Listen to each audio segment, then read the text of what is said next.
Hello, everybody. This is Joshua Hatton with One Nation Under Whiskey Podcast. I am joined today, and I'm joined, as always, by my good friend, my business partner, the whiskey wizard himself. Aha! Is that what? Wait a second. Is that what a wizard says? A wizard just says "aha," like you figured it out. No, I always have Alan Partridge to the forefront of my brain, and so any introduction has me saying "aha," knowing me, knowing you, aha. I'm Joshua Hatton, knowing me, knowing you. Oh how does he do it? Johnson. Knowing me, Alan Partridge, knowing you, then whatever their name is. Aha! Aha. It's so good. Search, dear listener, spend as much time as you can trawling YouTube for Alan Partridge clips. Oh my gosh. Your time will be well rewarded. Let me tell you, Jason, so this you know what, this is probably October or November where Heidi and I watched the Alan Partridge movie. I've seen it many times, but she hadn't. And she was just laughing her ass off. And I said, oh, you like that? All right, let's do this one. And then this one. And then this one. Oh. And that's the takeaway, right? The movie is okay. Yeah. If you know the Alan Partridge oeuvre. Yeah. The movie from a couple of years ago, a few years ago, is okay. But when you go back in the archives, good grief. There's so much wonderful Alan Partridge. Yeah, and it's a man out of time. Indeed. And it's just wonderful cringe comedy. Right? That's what it is. Yeah. I'm just on the edge of my seat cringing, waiting for him to be stupid and say something stupid, and then he comes back in spades, even worse than I ever expected. Talking about saying something stupid and being stupid, you and I, oh boy, just the other day on MLK Junior Day, you and I traveled 3.5-4 hours to a centralized meeting spot. Yes, a spot on the earth halfway between where we both currently reside. And on my drive home, after seeing you and, elbow, I don't even know what the movement is called, chicken winging. That makes it sound like we did something in a public lavatory. I'm not sure I would say that out loud again. But you and I, dunting elbows, if you will. I think we should call it flip-flapping. I'm definitely not going to say I chicken winged you the last time I saw you. Because you go up and down like a wing does a flip-flap. Stop. So on my journey home, I popped in our year in review podcast episode. All right. And the thing I've been saying to anybody who's reached out and saying to you and saying it again now is I could not have enjoyed myself more during the recording of that episode. Just, we'd made it to the end of 2020, a very, very, very tough year. And we just got to sit down, not worry about the next meeting, not worry about the next email, and just pop corks and just chat. And I have to say that in listening to it on the drive back down the road, I enjoyed listening to it almost as much as I enjoyed recording it. Obviously, on the drive back, there was no imbibing, there was no popping corks on the way back down the road. But just the conversation and the thing we've said to our dear listeners for a long, long time is the conversations that get recorded and make it into our podcast are the same conversations you and I just simply have. Yep. And my deep, deep concern is you and I are now so busy that we're having fewer and fewer of those types of conversations. And I really got the sense in listening back to the year in review episode that I was just so happy to have we recorded 4 hours of material, but I was just so happy to have 4 hours to sit with you and just chat, just have one of our chats over some drams. And I was really happy to hear that came through in the recording. And so knowing, how special our listeners are, knowing how often we talk about our listeners, knowing that they get to hear genuine conversations between you and me makes me really happy with what we're doing with One Nation Under Whiskey as we have our eye on the calendar as we move towards the conclusion of our 4th season doing this. You have perfected the art of Jewish grandmotherly guilt. Oh boy. By delivering... Well, the good news is I'm not intending it, so if that counts for anything. By delivering the news of, I had such a great time, and it was so good because we get such a short amount of time to spend together. And the hidden message behind that is, wouldn't it be nice to just get back there if only? And it's being pushed in my direction. And I'm just saying, that did not go unnoticed. No. Let me add to that. In that case, I don't have time. Like, if you were reaching out, hey, Jason, you want to get a dram, you want to hang out on FaceTime, I'd be like, let me check the calendar. How does March look for you? Yes. Right? Yep, and so that's why I'm not just sitting here twiddling my thumbs thinking, oh, I wish Joshua Hatton would call me up for a dram. It really is a case of we're both so damn busy that I wish we could do this more. But I don't know where the time is, but that's not what I wanted to get into. What I did want to say was, of course, thank you. Enjoyed that episode. Hopefully listeners enjoyed it as well. But in terms of genuine conversations, there's a person who we know very well and another person who we know a little bit well. And we've certainly known for a good number of years. Indeed. And when we sit down with the inimitable Mark Watt, we just have a chat. We just have a whiskey chat with him. And I'm going to put the cart before the horse here. We sat and recorded maybe 2 hours, 2.25 hours with the Watts. Was it something like that? You remember the audio better than I do. It was it was exactly 1 hour, 58 minutes, and about 12 seconds. Okay. So 2 hours, right? So we had a 2 hour chat with the Watts as they were in their house in Campbeltown. You were in your office in Connecticut, and I was in my office in Virginia. And why I'm putting the cart before the horse here is when we reached the end of that time together, I had said to Kate, it's amazing that we've known each other for, what's the number? 8 years on that? 6 years on that? Yeah. Something in that vicinity, 6 to 8, right? Yep. Right?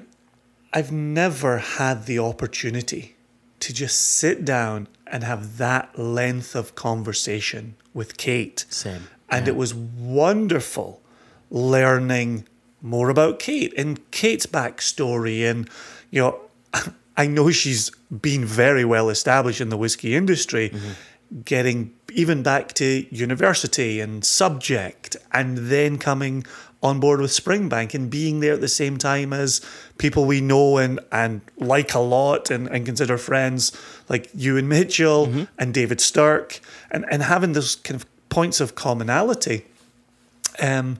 And then just seeing where she is now with Watt Whisky and Campbeltown Whisky Company.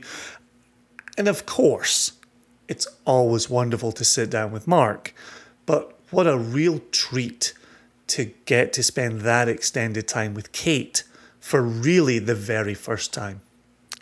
It was a treat. Because, same, right? Whenever you and I are with Mark or Mark and Kate, it's always you and I. We're not separated. So like you, I did not have a chance to just sit down and talk with Kate until then. And it was lovely. And I mean, I'm saying this in a joking way, but but I really think of them as this whiskey power couple, right? It's like, Yeah, for sure. right? It's like M. Kate or Kate M. or, you know, I can't.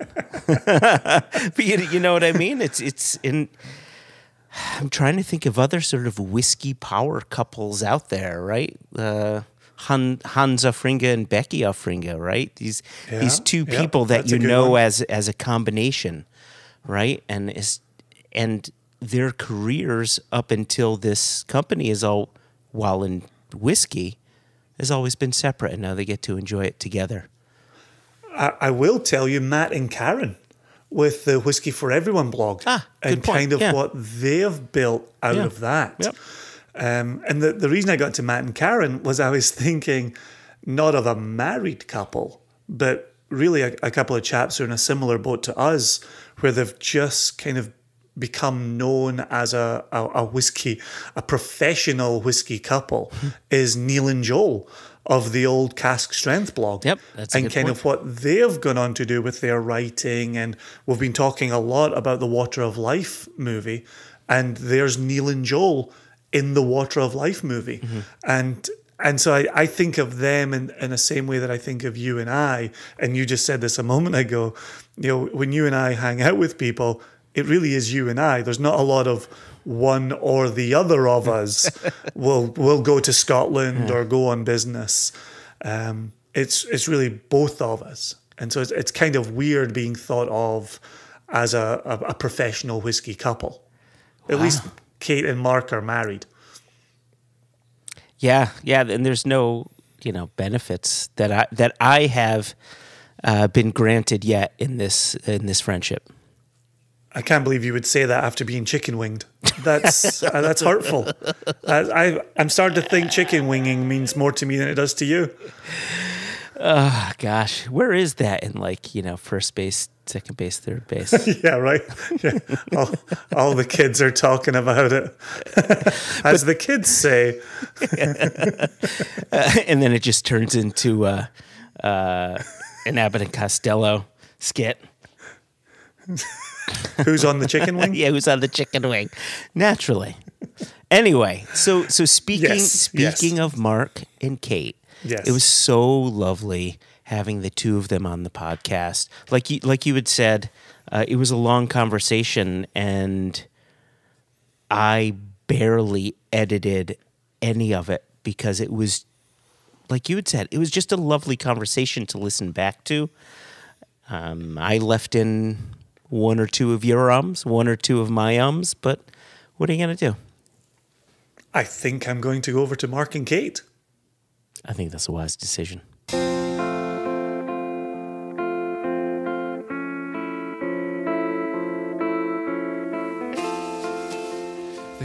What the what? This is well, first off, welcome to the Watt family. Or two of the Watts within the Watt family. Thank you. The good Mark and the good Kate. And I was trying to think earlier on. Now, Kate, I know this is your second time on the podcast.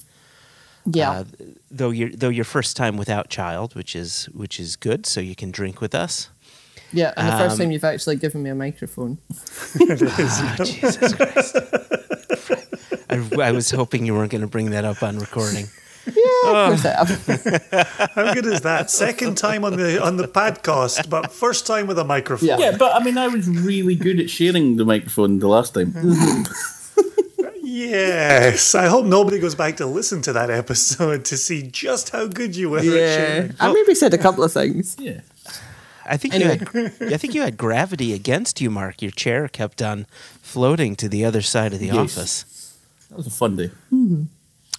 That was a good takeover. And Mark, I think this now may mark your fourth time on the podcast. Yes. That is correct. But Nobody's even close to that. I know. I think there's been a few threes. Some someone caught up with me the other week, and I was like, I need to go back again because of. Well, Broomy's been on twice. Mm-hmm. Yes, he has. Starkey's been on twice. Yep. Yes, he has. Chilton. Ollie, has he not been on 3 times? think he's twice. He's twice. Twice. Yeah, I think you're running away with it, Mark. You're a trendsetter on One Nation Under Whiskey. It's just you know that I'll be awake when you're doing these things, that's all. And just think, we've given Mark a mic every time. You know, we just don't learn from our mistakes. No, you really don't. There was also the other one, which never got published, that we did with Gordon Dundas and Toon at Maltstock. I was going to say, was there Sam not a malt stock one? Yeah. For the record, I'm the only person who's listened to that raw audio. And It's true. I spent an hour Did you and a need half therapy in my afterwards? car. Oh my God. It was mental. It was absolutely mental. I was driving back from Dulles Airport to my house one Sunday morning, actually, and Joshua had sent me the raw audio and said, hey, let me know what you think. And I listened to every second, and it was absolute garbage. It was just drunken 3 a.m. ramblings at Maltstock. And I sent it to Jason, A, not having listened to it, but B, knowing it was absolute garbage. But I hoped that he might find a nugget. You know, he might find a nugget in there. Did you find any nuggets? Was there anything, Jason? The Sam Simmons cameo, I really appreciated that, but it didn't amount to anything. As soon as I heard Sammy at the door with a guitar, I thought, oh, this is going to take a turn for the better. And then it didn't. And, he wasn't alone in that. So. I remember Gordon and I thinking, we've nailed this. I think I remember you coming home from Maltstock and telling me about it. Oh yeah, we did an interview for one. They said that'll be brilliant. I do. We still have the audio. I need to listen back to it. No, you don't. You're welcome to share it with Mark Watt. So Kate, make sure you've got something on when Mark listens to that one. Exactly. Send him off to the gym or walk around the harbour. It'll surprise you to hear that I have listened to Mark's drunk ramblings quite regularly. Where was it? Normally I'm in the room. No, there was one time I was away working and you phoned me up because you were walking home from the Highlander to Dufton. So this is about 5 miles. And it was about 4 a.m. And I think I did actually stay on the phone to him the whole time just to make sure he didn't fall in a ditch or something on the way home. I can't remember where I was. Oh yeah, you weren't even in the country. No, I was away, like on a tour somewhere. I was away working in a random hotel room somewhere. That was in the early days of our relationship. Nowadays, I just like turn my phone on mute when he's away. was this? How often do they pull people out the Campbeltown harbour? Not that often, I don't. Not that often. Although my brother's 21st, a man came out the sea. A man came out the sea. Yeah. I like the way that's phrased. A man came out the sea. Well, was he a merman? No, he was a drunk Campbeltonian. No, he wasn't local. I don't know where he came from. That'll do it. Oh, those out-of-towners are the worst. No, because my mum and dad's house is right next to the loch, and we were all having a basement party, and this guy appeared at the basement soaking wet, having just come out the loch. So my brother's 21st, and he's like, oh yeah, I'm sure, like, just come and sleep in the living room or whatever. But he very kindly like woke up my friend who was sleeping in the living room and told her to go and sleep in one of the bedrooms upstairs so that there weren't any, like, nobody else was having to sleep in the room with this random man. So that Swamp Thing could get his head down for the night. Yeah. Did you have to keep him in salt water to keep his fins from drying out, or? I don't know. Mum came down in the morning to find a naked man on the couch and a set of jeans with a screwdriver in it going round and round in the tumble dryer, which was broken, so it was still soggy. I'm sure this is going to be of great interest to the listeners of One Nation Under Whiskey. And then when your mum woke him up, did you not just crack a tin of lager and then walk off? Or no, she offered him a cup of tea or something. He went, lager would be good if you've got one. Oh, that's magnificent. Campbeltown living. Oh, Yeah. I love it. Love it. So I was fairly sophisticated when I came on the scene. Which, that's a statement that, there's a lot of context attached to that statement. Mum did still need subtitles for about the first 3 years that we were together because she couldn't understand you, though. It's okay, I've got my posh voice on. I know. Didn't you say that about the first episode that you recorded with us? And Josh and I, we always forget. We always go back and forth on this. Maybe the third ever episode of One Nation Under Whiskey was, fourth. Is it the third? Is it the fourth? Mark Watt says the third as well.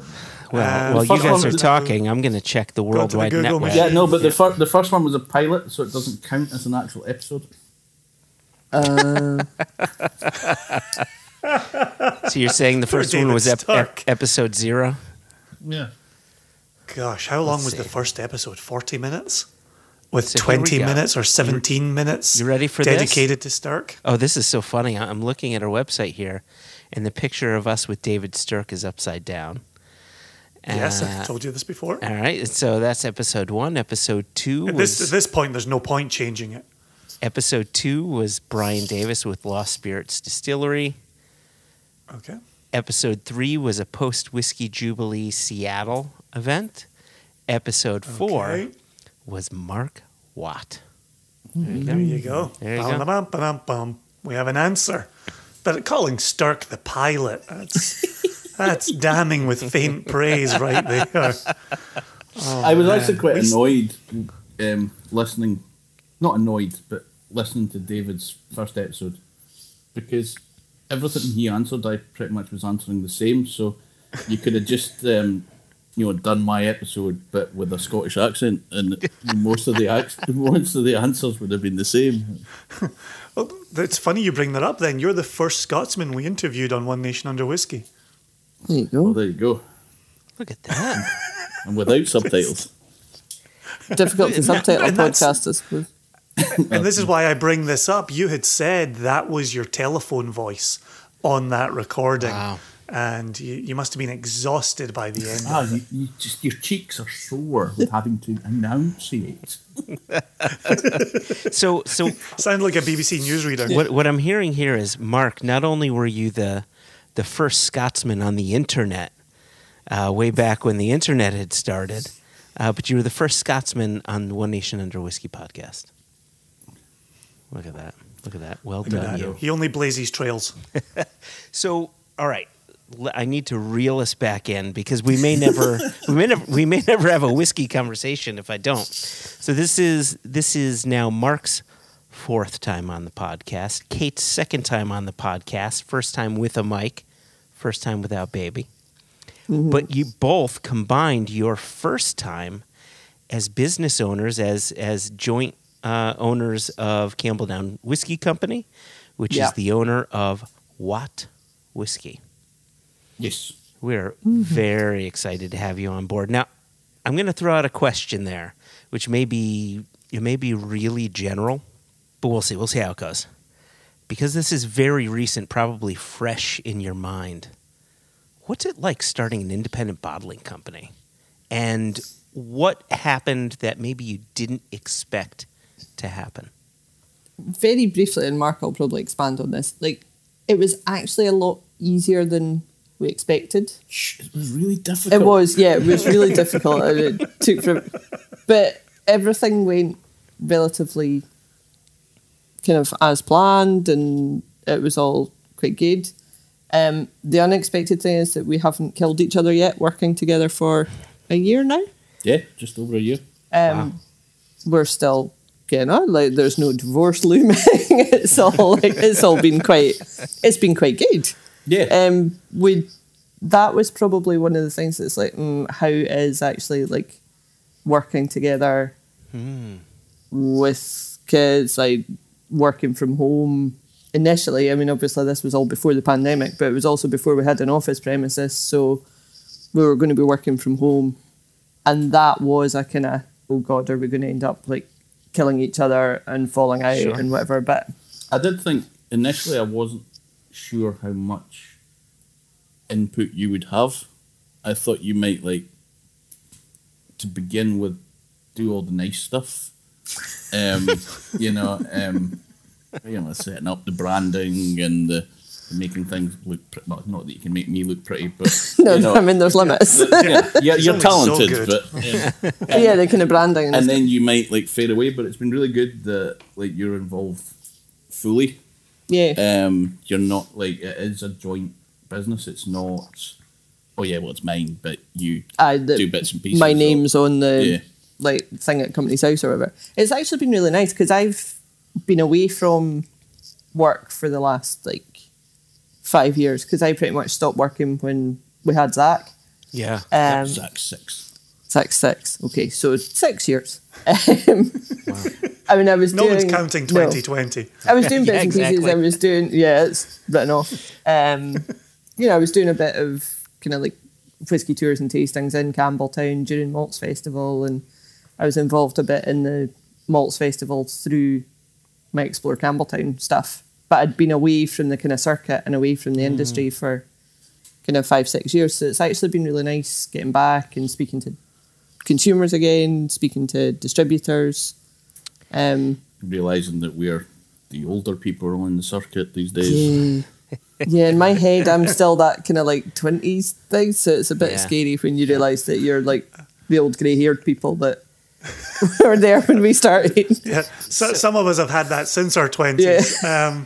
I don't want to wander too far away. I want to stay focused on this answer, but just for a moment, just when you talk about being away from the industry and coming back to the industry, can you tell our listeners, Kate, about your whiskey career before you went off to have Zach and then Joe? Yeah, so I started at Springbank, which is now like literally, we live literally across the road. Straight out uni, my first real job was at Springbank Distillery. I had no idea that jobs in the whiskey industry like existed. This was I'd studied languages at uni, and Mum had heard, as you do in small towns, that the girl that was working at Springbank was leaving because there was too much travel involved. I was like, ooh, travel. Hello. And she spoke languages and whatever, so I sort of randomly phoned them up and basically said, I've got a languages degree. Are you looking for anyone in the export department? And they went, yeah, funnily enough, we are. Send us your CV. And I had an interview with Ewan Mitchell in a pub in Glasgow because I was just finishing up uni. Yeah. And got the job. Because I was living in Glasgow at the time, 21, 22. I was like, I really don't want to move back to Campbeltown because I grew up here. I was like, Campbeltown, like I was wanting to go to kind of, I don't know, France or Spain or go travelling or do I really want to move back to Campbeltown? I was like, well, it's a job. I'll maybe do it for a year and a half, get some experience, and then like I can move somewhere more exciting. And actually, like I just loved it. The industry, the travelling, everything about it. I just loved the job. So I ended up staying for, I think it was 6 years, was it, at Springbank? I don't know. Anyway, I know. It's your career, not Mark. I don't know. Whenabouts would that have been? What year were you being interviewed by you? 2002, I started at Springbank. Oh, okay. And then, it's only a couple of years before even he was out the door. Yeah. Yeah. Yep. I think it was. I'd been there a year when Ewan left. There you go. So you would have been who you were working with? Sturkey, Mitchell. Yeah, I was at the time when I started at Springbank. David Stark was working at Cadenhead, so we had some good nights out in Campbeltown. Ewan Gunn had just left. David was there. Ewan Mitchell was my boss at Springbank, and then he left, and I was. Whatever became of him. I know. And then I was on my own for a bit at Springbank doing entire world sales and marketing, which was fun. So anyway, then Mark and I got together. He was working at Duncan Taylor, I was working here. And George Grant offered me a job pretty much. So I moved up to Speyside to Glenfarclas. Again, kind of sales and marketing, mainly Europe, South America, that kind of area. Okay. And then after I'd moved to Speyside, Mark got a job at Cadenhead. Just when you thought you'd escaped Campbelltown. I know. So I must be like one of the only people that's actually moved back to Campbelltown twice.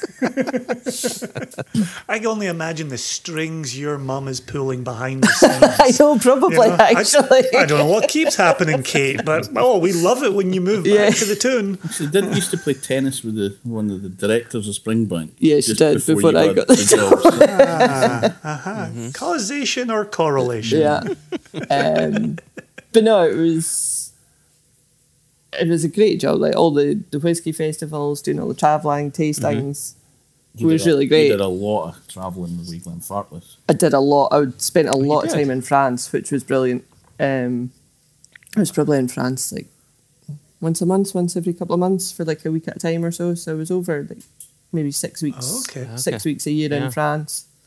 Talk to us a little tiny bit about the South American market. It's a market I really know nothing about. Yeah, I didn't know that much about it either, to be honest. I talked John Grant into letting me develop South America.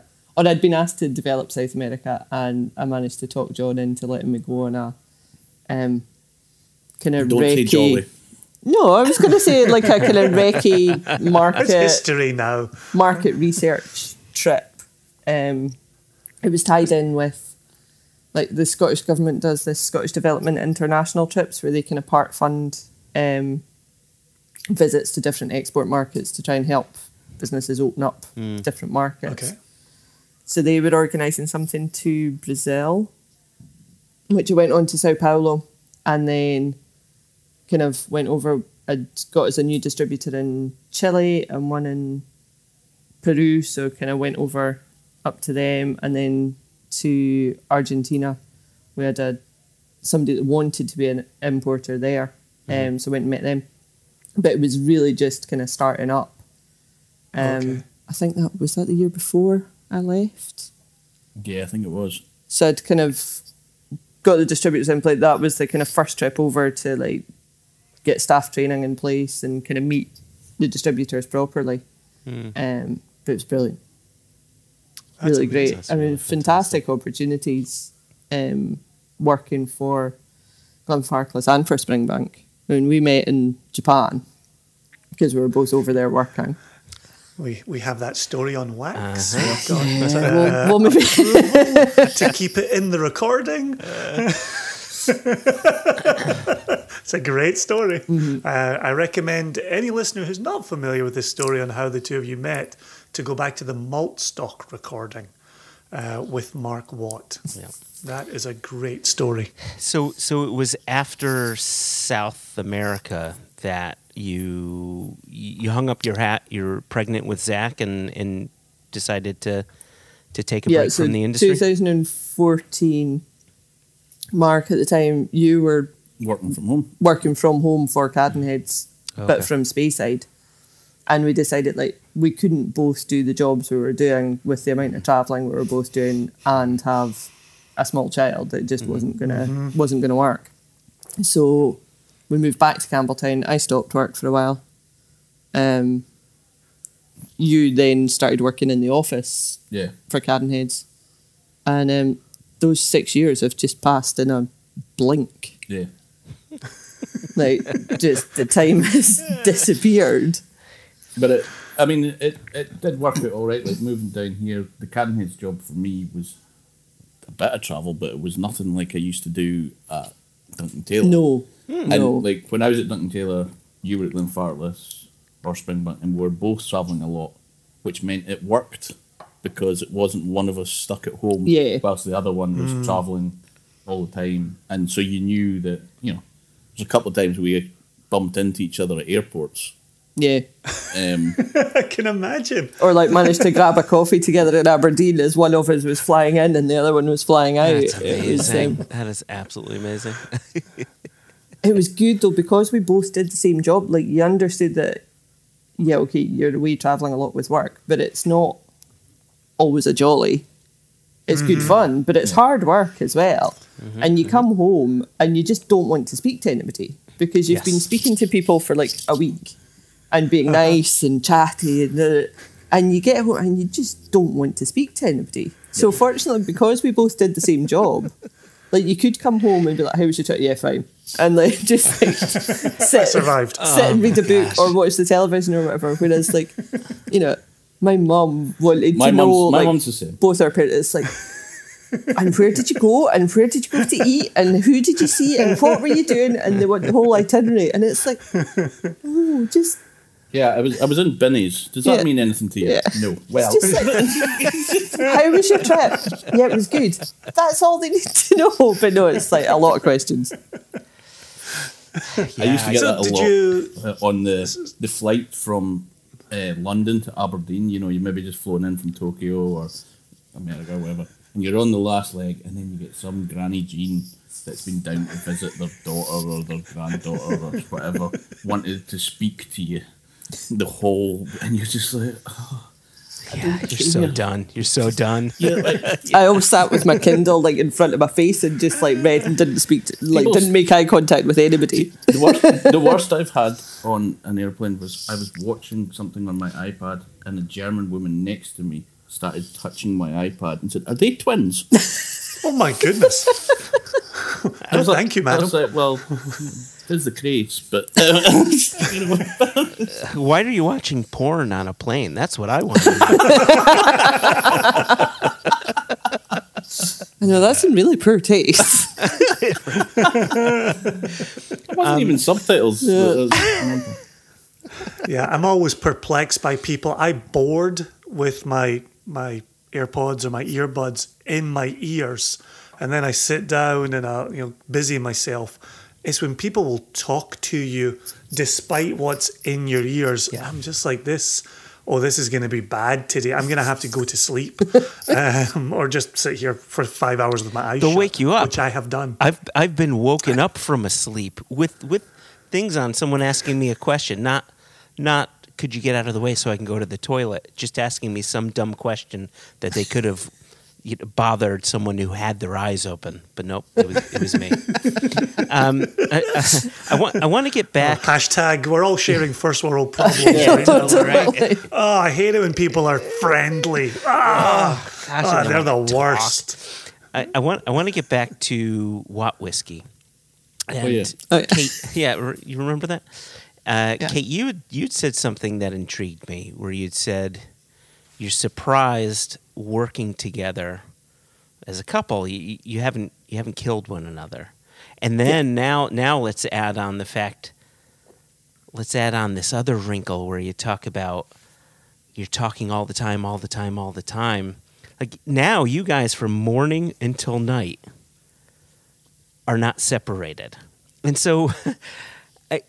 I understand that you're not divorced. You both look very happy, but I'm curious. Just do you have a clear distinction of this is how we interact when we're at work, this is how we interact when we're not working, and you just sort of wear different hats, or is it just life? That's a good question. I'll let you answer that. We don't really have like. We don't have set times where we work. I mean, yeah, okay. Sorry, I assumed you guys were working. Either, this is that tosses my whole question out the window. I mean, the pandemic has like even more added to that because we'd got ourselves sorted with an office premises, and the idea was like one of us would maybe be able to go into the office, the other one would be at home with Joe. Zach would be at school. It would all kind of we could take turnabout or whatever. Mm-hmm. And then with lockdown and not being able to go to the office and homeschool or whatever, it's just like everything just blurs together. So you're just kind of, have you done that? Oh no, shit, I've not done it. Right, I need to get that done.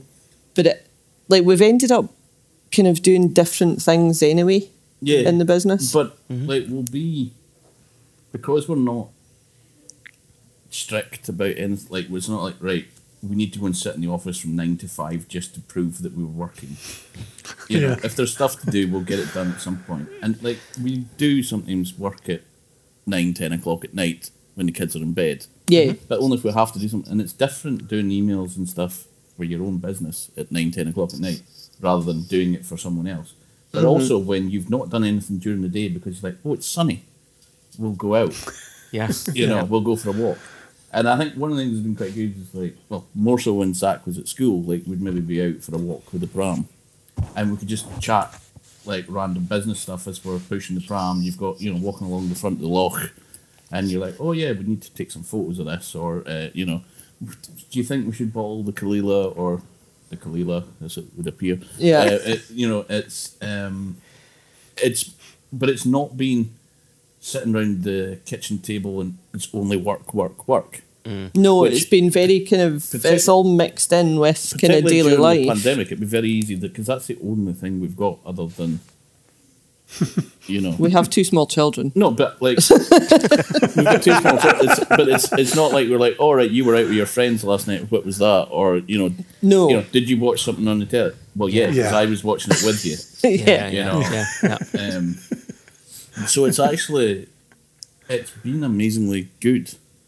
Yeah, it has been pretty good. And the other thing that's been good actually with the 2 of us being involved in the business and doing the business is like doing online tastings and Zoom tastings and things. It's actually a lot easier when the 2 of us do it and we can be almost chatting to each other rather than just kind of presenting to a screen. It feels a bit more natural, I think. Yeah. And it also means that when we finish, we're both there. Because that's one of the things I've found really quite depressing with the Zoom tastings of that. It's because, well, you know me, like you and Kate's the same. You do a tasting and then you finish the tasting and you go and have a few more drinks with people. Or you have a pint or you mingle afterwards. But now you finish the Zoom tasting, bloop, put the laptop down and you're like, oh, I'm at home by myself. It's it's a bit flat. Because like when you do a good tasting, you're buzzing. Correct. And even like a decent Zoom tasting, you're like quite, hey, and then you're like, yeah. But I think it's normally you associate the tasting's the kind of warm up part. But then you go out for dinner with the shopkeeper, or you then go out for drinks with some of the people. Pints, or it's you end up in somebody's basement, or Whether you want to or not, is that how that one goes? Ball You end gag up in a included box or at the not? base of someone's bed. It depends where in the world you're doing your tasting.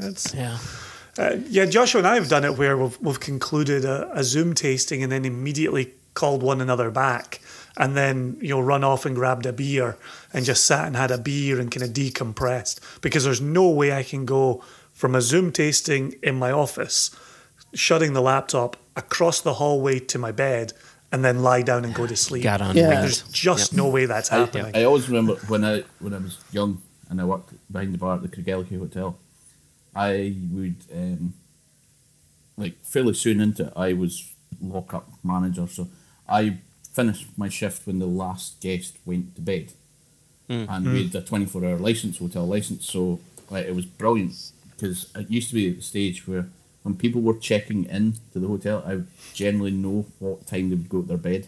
They're like, you're a 1 o'clocker, you're a 2 o'clocker, you're 5 in the morning. But like even was that the mirror?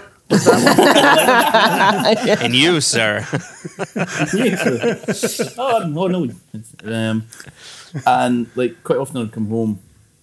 I'm still living at home with mum, and come home at 3, 4, half 4 in the morning, 5 in the morning, and like go and watch a bit of telly or something. And mum's like, "What are you doing?" You're like, "Well, I can't just like switch straight off." Especially not since you'd been mainlining espressos for your whole shift. It's like, That's good fun. Well, it's not like I had to drive home, so I couldn't drink. So No. But espresso, holy moly. So you guys you're on your second release now? yes. We're planning the 3rd one. Yes. But we have released 2 releases so far. So I've got 2 questions for you. The first question is pointed a bit more towards Mark, and then we'll get to the second one. So question number 1 for you: having come from Cadenheads, you had access to over 100 distilleries in stock that had been accumulating for decades, right? And now you're starting from scratch. How does selecting whiskeys for Watt Whisky differ from selecting what you did with Cadenhead, selecting for Cadenheads? Completely different, but much easier at the same time. In a strange way. Like, working for Duncan Taylor before, they had huge stocks. Working for Cadenhead's phenomenal stocks. You know, the quality and quantity that you had to pick from was phenomenal. And to have that now would be phenomenal, actually. It was much easier being an independent bottler with other people's money. You know, and other people's foresight with having the casks laid down before. Or as I used to joke, the fact that David Stick didn't manage to sell them. So when he was at Cadenheads meant that we had lots of good stuff left. But it is different because there's a lot of pressure on picking your own stuff. Like, obviously, we've not got the access to Banffs and, you know, I was going to say stuff that we've bottled, so that's ridiculous. You know, Springbanks and Glenfarclas and Glenfarclas and all these kind of things. You know, I mean, I had a quick squint through the Malt Whisky Yearbook when it came in, and I was looking at, someone asked me a similar question. I was like, I think there's 110 different Scottish distilleries I've been involved with the bottling of over the last two companies, and now we've done 10. But it is more difficult because we don't have historic stocks to buy from. But in some ways, when I said it was easier, what I mean by that is, well, we've got nothing. It's not like we've bottled an Inchgour before. So the first time we bottled an Inchgour, it's the first time. Yeah. And so everything that we may not have access to the same amount of stuff, but what we do have access to is the first time we've had access to it. I know that's a kind of back to front way of saying it. I get it, yeah. But I mean, there was also I put a lot of pressure on myself with the releases, I think, because having worked for Duncan Taylor and Cadenheads, and the quality of the stuff that we're releasing at Cadenheads, you know, it's phenomenal. And you worry that people were going to expect too much from Watt Whisky. Yeah, like maybe expect you to have access to the same stocks. And to be honest, we've been offered, like you guys have been offered, I mean, stocks of lots of things. We've not done an Imperial or anything like you guys, but, you know, maybe someday in the future will be another 10, 11 years' time. But it's, you know, it's there was a little bit of a worry that people might expect too much because they would think, I'd have that access or have that thing, but we don't have 175 years of history, you know, to build up that stock portfolio or whatever. So it has been different, but in a way, it's possibly got me excited about whiskey again, which interesting. I've always have been excited about whiskey. I always loved whiskey, but you kind of can go through a bit of, well, we'll just have another 30-year-old something, or I suppose because you were doing so many releases of and you're like, oh, we've got a young one here. It's an 18-year-old, or you know, right? And it's kind of been quite nice to just look at things and looking through lists, and you know, some of the things we've been looking through stock lists, cask lists, and you've maybe not been that excited about it, and I've been like, oh, an Inchgour, or I was a Manachmore because I just skimmed over 2008. that completely. It just wasn't on my radar. But Just had my second dram of that just now. So good, so good. And you've actually just led right into, I was going to try and squeeze in another question before we came back to Joshua's second and give him some chance to remember what it was. Philosophically, you've released a Manachmore, you've released an Inchgour. It seems to me that the independent bottling buying community are all looking for the same things. And you mentioned one of them earlier, right? They're looking for your Ardbeg. They're looking for your Talisker. They're looking for your Lafroig. They're looking for your Macallan. And we all know that those are big, big asks. But one of the things Josh and I have always talked about is, as an independent bottler, we should be able to come to you and say, here's a distillery you've never heard of, and you're going to love it. And so you just said it a moment ago, Kate, looking over that list, where you just skim right over the top of Manachmore, there's that concern that somebody who would buy a bottle of whiskey from you may do the same thing on a shelf. Where's, and this is why it's the philosophical question, is where do you both lie on that spectrum of sexy names that grab eyeballs and standing squarely behind an unknown distillery and getting consumers to pay attention to it? The name isn't that important. Like, it's about what's actually in the bottle. Mark's been saying this for years, but, you know, I would much rather bottle a really good whiskey from a relatively unknown distillery than bottle something, but that would sell because it was from a big name. And I think for us, it is about trying to find good drinking whiskey that we would want to buy, that we would want to share with friends, and at a price that we're comfortable with charging. Yeah, like that's important. You know, I'm sure, like you guys, we've been offered. Well, you've got a better idea of the kind of pricing and stuff, but we've been offered like Springbanks and Ardbegs and Caperdonics. Caperdonics, and the prices are garbage. Yes, terrible. Eye-watering. I mean, and I know they would probably sell, and therefore we would make money. But at this point in our, I'm not saying never because we might. You might, and then I'll be a big. Yeah, there's so many things we've done that I thought I would never do. But it's at this venture, I don't think we can have an Inchgour at 60 quid a bottle next to a Caperdonic at 450 quid a bottle. Sure. And, you know, something else at an Ardbeg at £1,000 a bottle. You know, it probably would sell, and it may well be great whiskey, but it doesn't fit with what we're looking to do. I know other people will do it, and that's fine. People want to do that, but it's not. Even when I was at Cadenhead or Duncan Taylor, you know, when Duncan Taylor Bowmore 66 is coming out my lugs, Caperdonic 72. You know, I think we bottled over 100 different casks of Caperdonic 72. You know, doing at Cadenheads with Banffs and Springbanks and, you know, 30-year-old Highland Parks and stuff. I championed the Balmenics and the Glen Elgins, you know. I've always been, you know, when you came to the warehouse tastings with us, it would be the Glen Talkers that I'd be like really pushing. Not pushing, because it didn't need to, but that I'd be more excited about rather than the, you know, whatever, the 30-year-old Highland Park. And the 30-year-old Highland Park is phenomenal. But then people expect a 30-year-old Highland Park to be phenomenal. They don't necessarily expect a 15-year-old Glentalkers to be phenomenal. Shoot.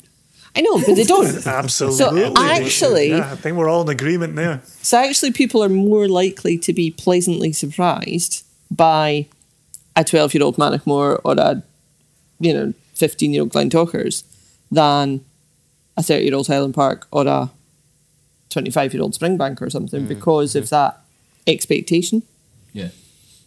So that's our philosophy, is it? And it's also, you know, it's like our philosophy. It's just like bottled good whiskey. Yeah. And it doesn't really matter. When you put it like that. It doesn't matter what distillery it's from, or whether we can name the distillery or not, or what age it is particularly. But if we feel the price quality ratio is fair, like, you know, I'm from the northeast of Scotland, would I spend that amount of money on the bottle? You know, I want to be able to afford to drink the whiskey that we're selling. Or more so, I want to be able to justify opening the bottles that we have and not going, oh, that's 400 quid.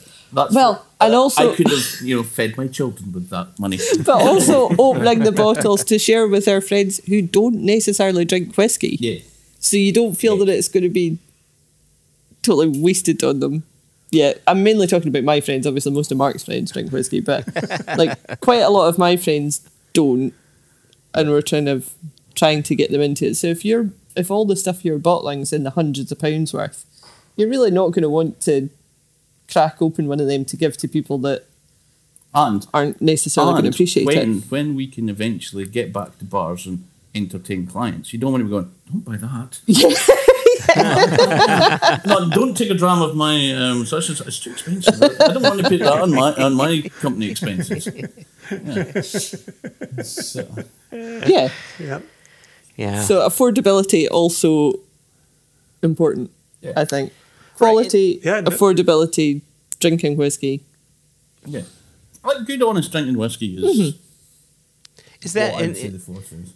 And that wasn't going to be my question number two. My question number two, it was different, but is that your goal? Just accessible, delicious, easy drinking whiskey? Is that your general ethos? Yeah, I mean, easy drinking is not necessarily the right or the term I would use. No. Because some of it could be non-smooth. But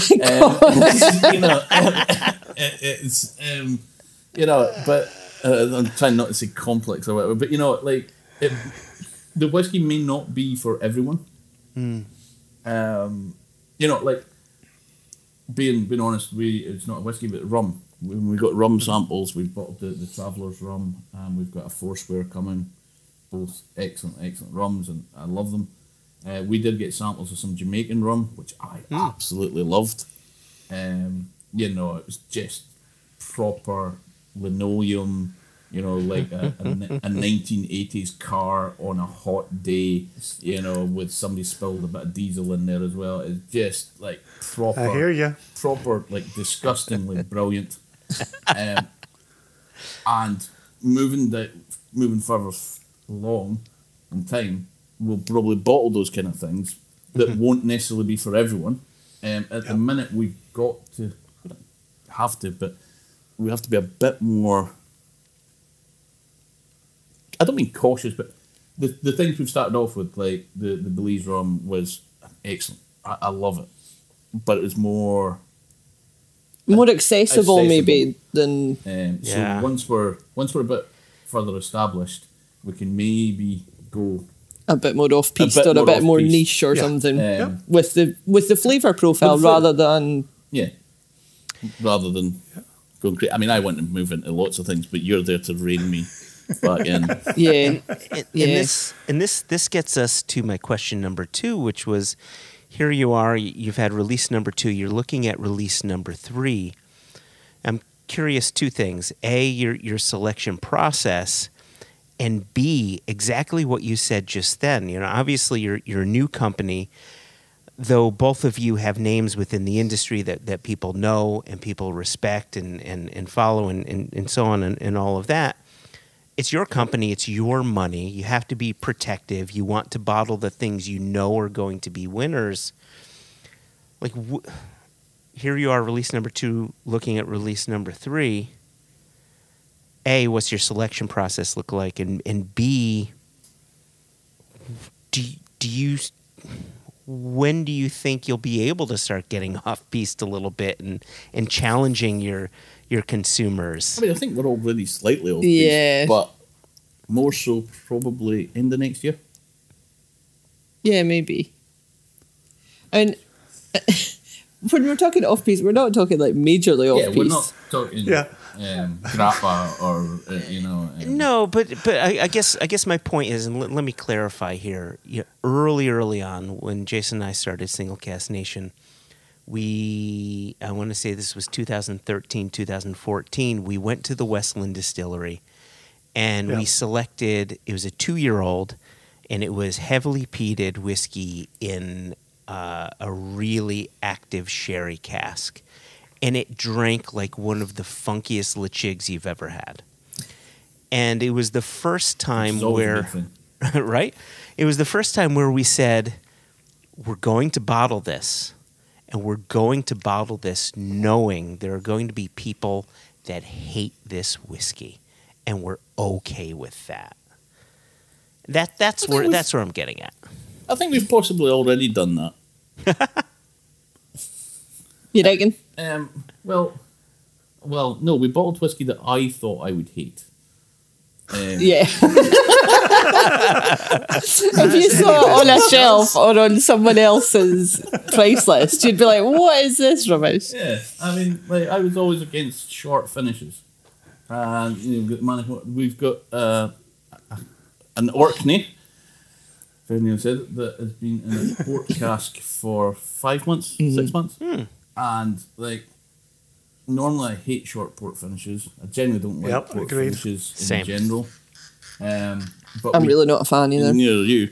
But we tried the sample and we were like, that's amazing. Get it the hell out of that port cask. Wow. You know, probably in previous employment, I would have said, great, leave it another 3-4 years in that port cask. Because, well, we had time to do that. Yeah, we're not in a position at the moment to sit on a butt or something for, 3 years. No. In the hope that it might turn out okay. But you would have had that. If you in the Cadenhead's days, you would have just had that. And please correct me if I'm wrong.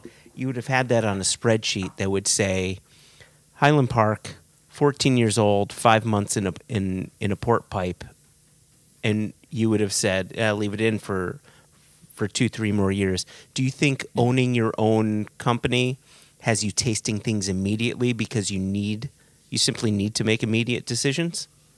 Well, we're tasting stuff before we buy it. Yeah. Yep. So it is a case of, we like that, we want to buy it, and because we're buying to bottle within the next 6 to 12 months is the kind of timescale. We're not buying to lay down yet. No, in an ideal world, I'd like to get to the stage where we're 3-4 releases ahead of where we are. So maybe a year's worth of stock ahead. And buying some stuff to lay down for future.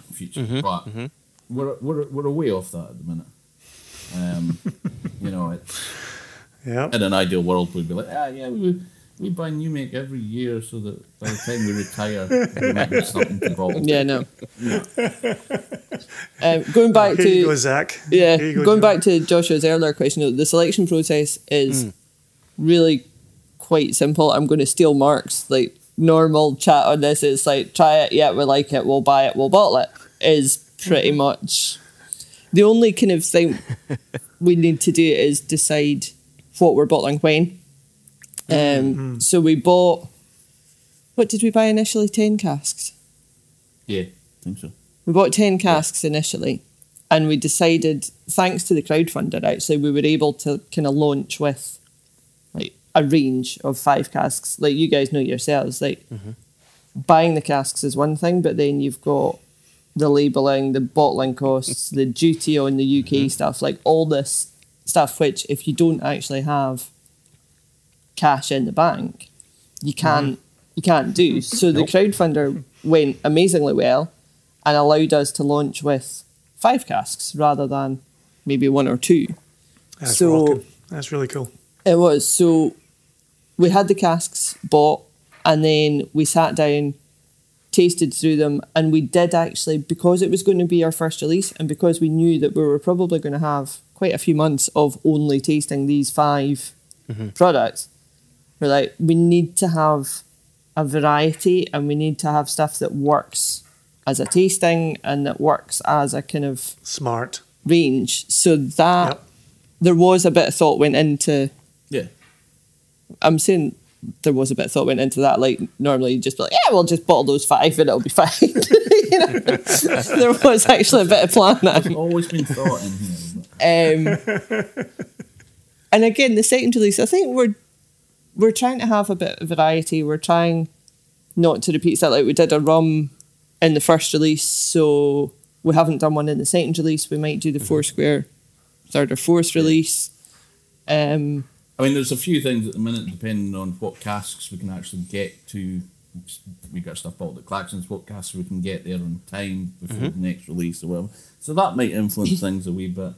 But selection process, we've been very fortunate. We've already bought from 6 6 different sources. Yeah, I think so. 6 or 7. 6 or 7 different sources. That's and fantastic. we've managed to try everything we've bought before we've bought it. It's getting harder, It's isn't getting it? harder. Which is That's getting good. harder. Yeah, it's getting harder. And I don't getting a think lot that's going to harder. That's not going continue. No, we're going to have to take a punt at some point. Yeah. Yep. But at least if we're a bit further down the line, when we do take a punt, then we can afford to re-rack it if we need to, or sit on it for a bit longer, or, Yeah. At this stage, you don't want to take a punt on something and then realise that you're not going to be able to bottle it for 10% 3 years. 10% of your budget is held up in that one cask. And you're Yeah. Yep. Yeah. One cask is 10% of our budget. It's a hell of a lot more than that. But, aye, percentage, not budget. But it's one of the other things we've been really lucky with, and we've been laughing with a lot of people, like, I used to always laugh when people in independent bottlers in general will say, we try 100 samples before we pick 2 casks or whatever. I'm like, no, you don't. Or that's why your casks are so expensive, because you've spent $5,000 on samples before you've even bottled the cask. But what has been quite interesting is because we know the people we're buying from and they know us, and if they're sending us samples, we generally are having a smell through them first. Mm-hmm. Yep. So we've probably only rejected 10%. Yeah, about that. And a lot of it's we've rejected it because we like the other things better rather than being sent duff stuff. Aye, it's not that there's been anything wrong with any of the stuff that we've been sent, just that we've preferred other, and we can't buy everything. Yeah, So and I think that's where we've been lucky with having friends in the industry. yeah, and with having been in the industry for a long time. Been in the industry for a long time, and also a lot of the people that we're buying from know that I know what the prices should be. I don't have a clue. I mean, started. I don't have a clue. They boy. can send me anything, but and I love my spreadsheets, so you give me an RLA price and boom. See when people give you a bulk price, it really does my head in. You've got to calculate another calculation. Yeah. Or a cask price with no ABV on it. Oh yeah, just be happy you're not dealing with American spirits where you're given proof gallons and proof rather than liters in ABV. It's a whole other system. And in the US, quite often, you're buying the casks. This is your price for the cask, period. You could taste it beforehand, but this is your price for the cask. You don't necessarily know how much is in it. That's just the price. oh, so you don't know. You don't get the regauge, or you don't get an RLA how price. bourbon and rye are right now. It's a case of you get what you get and you don't get upset, and that's it. Yeah, so you've got to price it based or think on your pricing based on there's going to be huge losses. And Yep, then if it's exactly. not, Yep, then assumptions. You're happy. Yep, you have to make general I think, assumptions. Like when we've been running numbers and doing projections and everything, I've always been really negative. Yeah. Or on the cautious or side, pessimistic side of what everything's going to cost. Yeah. rather than because I remember you guys saying to us in the podcast in January, whatever you think is going to be double it, it's there's always going to be something that's going to mess you up. Didn't realise it was going to be a pandemic, but Right? We were right, unfortunately. Yeah. I don't know if that answers any questions. It does. I'm curious, as you're tasting away, are you looking at colour? Does colour pique your interest? Does texture pique your interest? Are there key flavour profiles that are always slam dunks or home runs for you? Well, obviously the colour thing makes sense because of our logo and everything. I smell in colours. But it's not necessarily the colour in the glass. It's not related to the colour of the whiskey. The whiskey. No. Yeah. So that transposes something to the label, but I don't care about the colour. You should maybe explain that, because some people listening might not have heard about your freakishness. Yeah, I'd love this to spend a particular moment on Yes. this. So basically, when we designed the labels, so our label is a taste bud.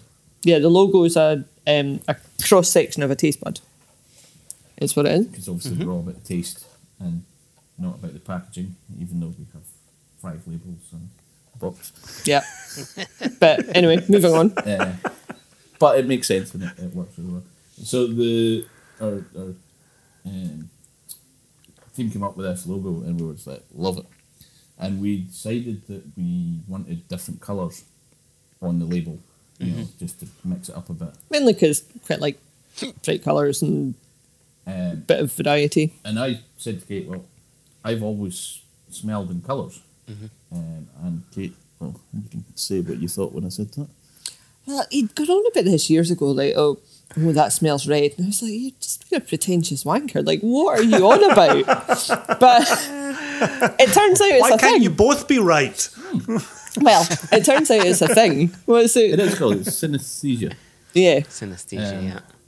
And it was actually Dave Broom that told me about it, because I was drinking with him in a bar in Tokyo, the one where we got together. And I was saying about smelling and colours and things, and he was like, oh, that's synesthesia. And he told me about a book. It's called The Frog That Croaked Blue. Brilliant book. That explains it all. It basically means you're wired up slightly wrong. Or slightly differently, rather than wrong. We knew that anyway, but yeah.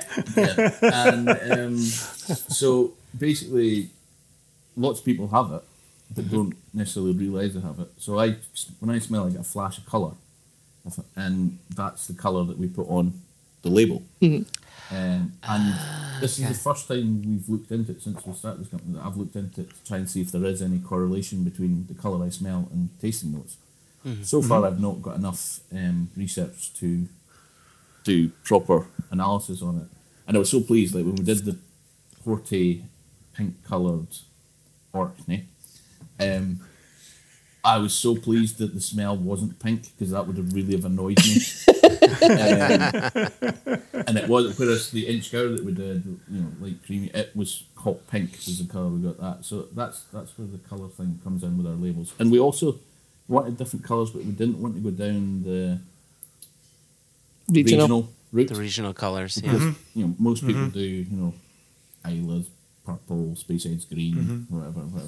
And there's nothing wrong with that, but what happens is your Isla whiskey sells out, so it doesn't hit the shelf.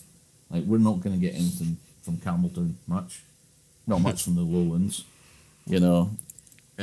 So you've got, and then most of your bottlings will be from Speyside, because that's where they make great whiskey. So they all be the same colour. So your shelf sends up all the same colour. So by mixing it up, and it will be interesting once we get more bottles on board. You know, one day will we do an orange tasting of like 5 bottles that are all orange or purple or hot pink or whatever. I think it fun. may be quite random. I don't know that there's anything hugely, because we'd thought it was the Kalila was purple, and we're like, oh, maybe purple's like a kind of smoky, peaty Isla thing. Yeah. But you know, 3 or 4 other like smoky, peaty Isla things that we had in the house, and none of them were purple. So we're like, right, it's nothing that kind of obvious. So Interesting, yeah. Maybe it's triggered by the height of the stills. Maybe you're like 2.5 meter stills is purple. we're Maybe building you're up. Rain Man about stills. Yeah. Fermentation time. Oh. So at the moment, we're building up a kind of database of like not just our own stuff, but just any other whiskey that we've got lying around or in the house, and you're kind of nosing stuff and keeping a note of what colour it is. Because I've always had it, and I've brought it up in tastings years ago when I first started, and we took it on. And actually, when we first started going together, your mum did some paintings based on tasting notes. Yeah, she did. Oh, wow.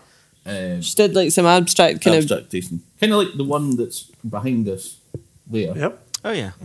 That's great for podcast. It is. It's been great on the podcast. Yeah, listeners are loving that artwork. So It looks really like a pepperoni pizza in the distance for those that are curious. And it was like Brooke Laddie 10-year-old tasting notes and Springbank 10-year-old tasting notes that she did. Yeah, because you said what colours you got, and Mum kind of did these like little abstract kind of tasting note paintings. And even then, you still thought it was a load of nonsense. Yeah, a little bit. But I quite like it now. Mum just humouring you there. That's amazing. Was she your mother-in-law at that point, or she was just? She might have been. Might be. Yeah, I think so. She likes him. Yeah. No accounting for days, but She's she's a met lot him of now. people do. Right? I know I did. But now I like the colour thing because I really like our labels and I like the range having like all these different colours. So going back to the question that was asked quite a long time ago after we I went love off that piste. Kate remembers questions. I know. Fantastic. Mark It's really sniffs fantastic. in colour and Kate remembers questions. Like, Yeah. my God, what a double team you both are. This is remarkable. So probably when we're doing the cast selection, like the colour does come into it, but more the label colour because we Yes. don't want to bottle 5 different things that Mark smells as green in one release. Sure. Because we want the whole point of having different colours was to sort of stand out a bit on the shelf. It's a unique wrinkle. So we want like So that's a range so of. that's why you said maybe we'll do the Foursquare release number 3. Maybe it'll be release number 4. It depends on where the colors lie. A little bit. I mean, it's not high on the list of selection criteria, but it does Yeah. play a yeah. But I think it's the selection process is very much whether you like it or not. But You probably do have a style of whiskey that you like and will generally select, though, don't you? yeah, I like spirit forward stuff. Yep. You know, I like tasting distillery character. No, don't get me wrong. Sometimes I love a massive sherry or a blast of peat or whatever.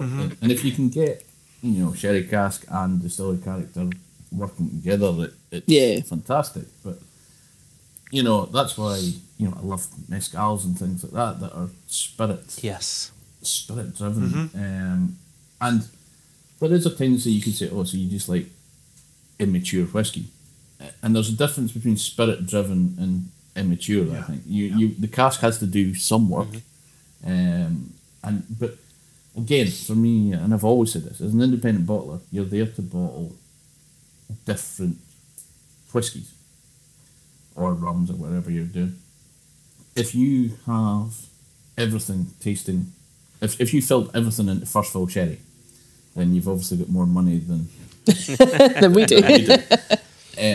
And you'll get great whiskey from first fill sherry. It will be brilliant, but the sherry can overpower it, and it can become a nice whiskey, but it's a nice sherried whiskey. Yeah. Is it a nice sherried Dalyoun? Is it a nice sherried Inchgour? Is it a nice sherried Manachmore? Is it a nice sherried Milton Duff? If it's too much, there's some things that can stand up to Glenfarclas, etc. But you're wanting to taste the nuances in the different whiskies. Otherwise, why not just vat them all together and stick them in sherry? And that's have a big sherry. brand. Yeah. Or save yourself a ton of money and just buy sherry. Yeah. Also wonderful. So I think distillery character So the character. is what we're looking for, and Like bizarrely, when I get a cask sample, when I first nose it, I'm initially looking for reasons not to bottle it. Mm-hmm. I know what you're talking about. Is there anything wrong with this? And it's actually quite a boring way to taste whiskey. Yep. It's much better when you're doing a tasting or whatever, and you're like, I'm drinking this to enjoy it. But you're drinking it going, is there a reason not to bottle this? Is there any faints? Is there any off notes? Is there, is it young? Is it overly woody? Is it this? Is it that? And then you start looking into, is it enjoyable? Which is probably the opposite way of how your listeners will taste whiskey. You're tasting it and say, is it fruity? Exactly. Is it this? Is it nice? Do I like it? And that's how we drink for pleasure. I'm not saying it's hard work what we do, but you do taste for selection in a different way than you taste, for enjoyment. do you know the other thing as well that I found, because I've always worked for distilleries rather than independent bottlers, so I've not had the same amount of experience of different distilleries and loads of different cask selections as Mark. But I think there is that thing that it doesn't matter how many times you taste it, a bad whiskey's not going to become good. Right. But if you try a whiskey, you can try something and be like, yeah, I quite like that, I think. And then you'll come back to it and you're like, actually, do you know, that is really good. I do really like that. And it kind of grows on you.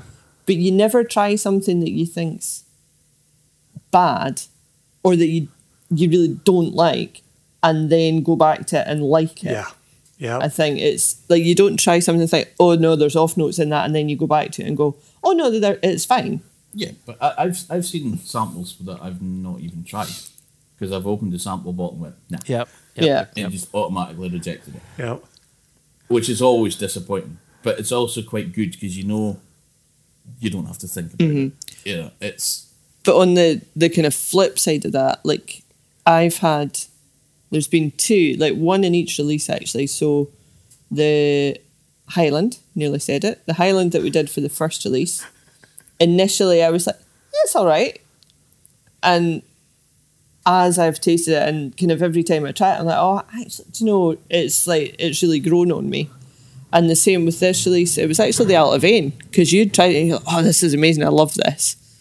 And I was kind of like, it's all right. It's kind of space out, it's fine.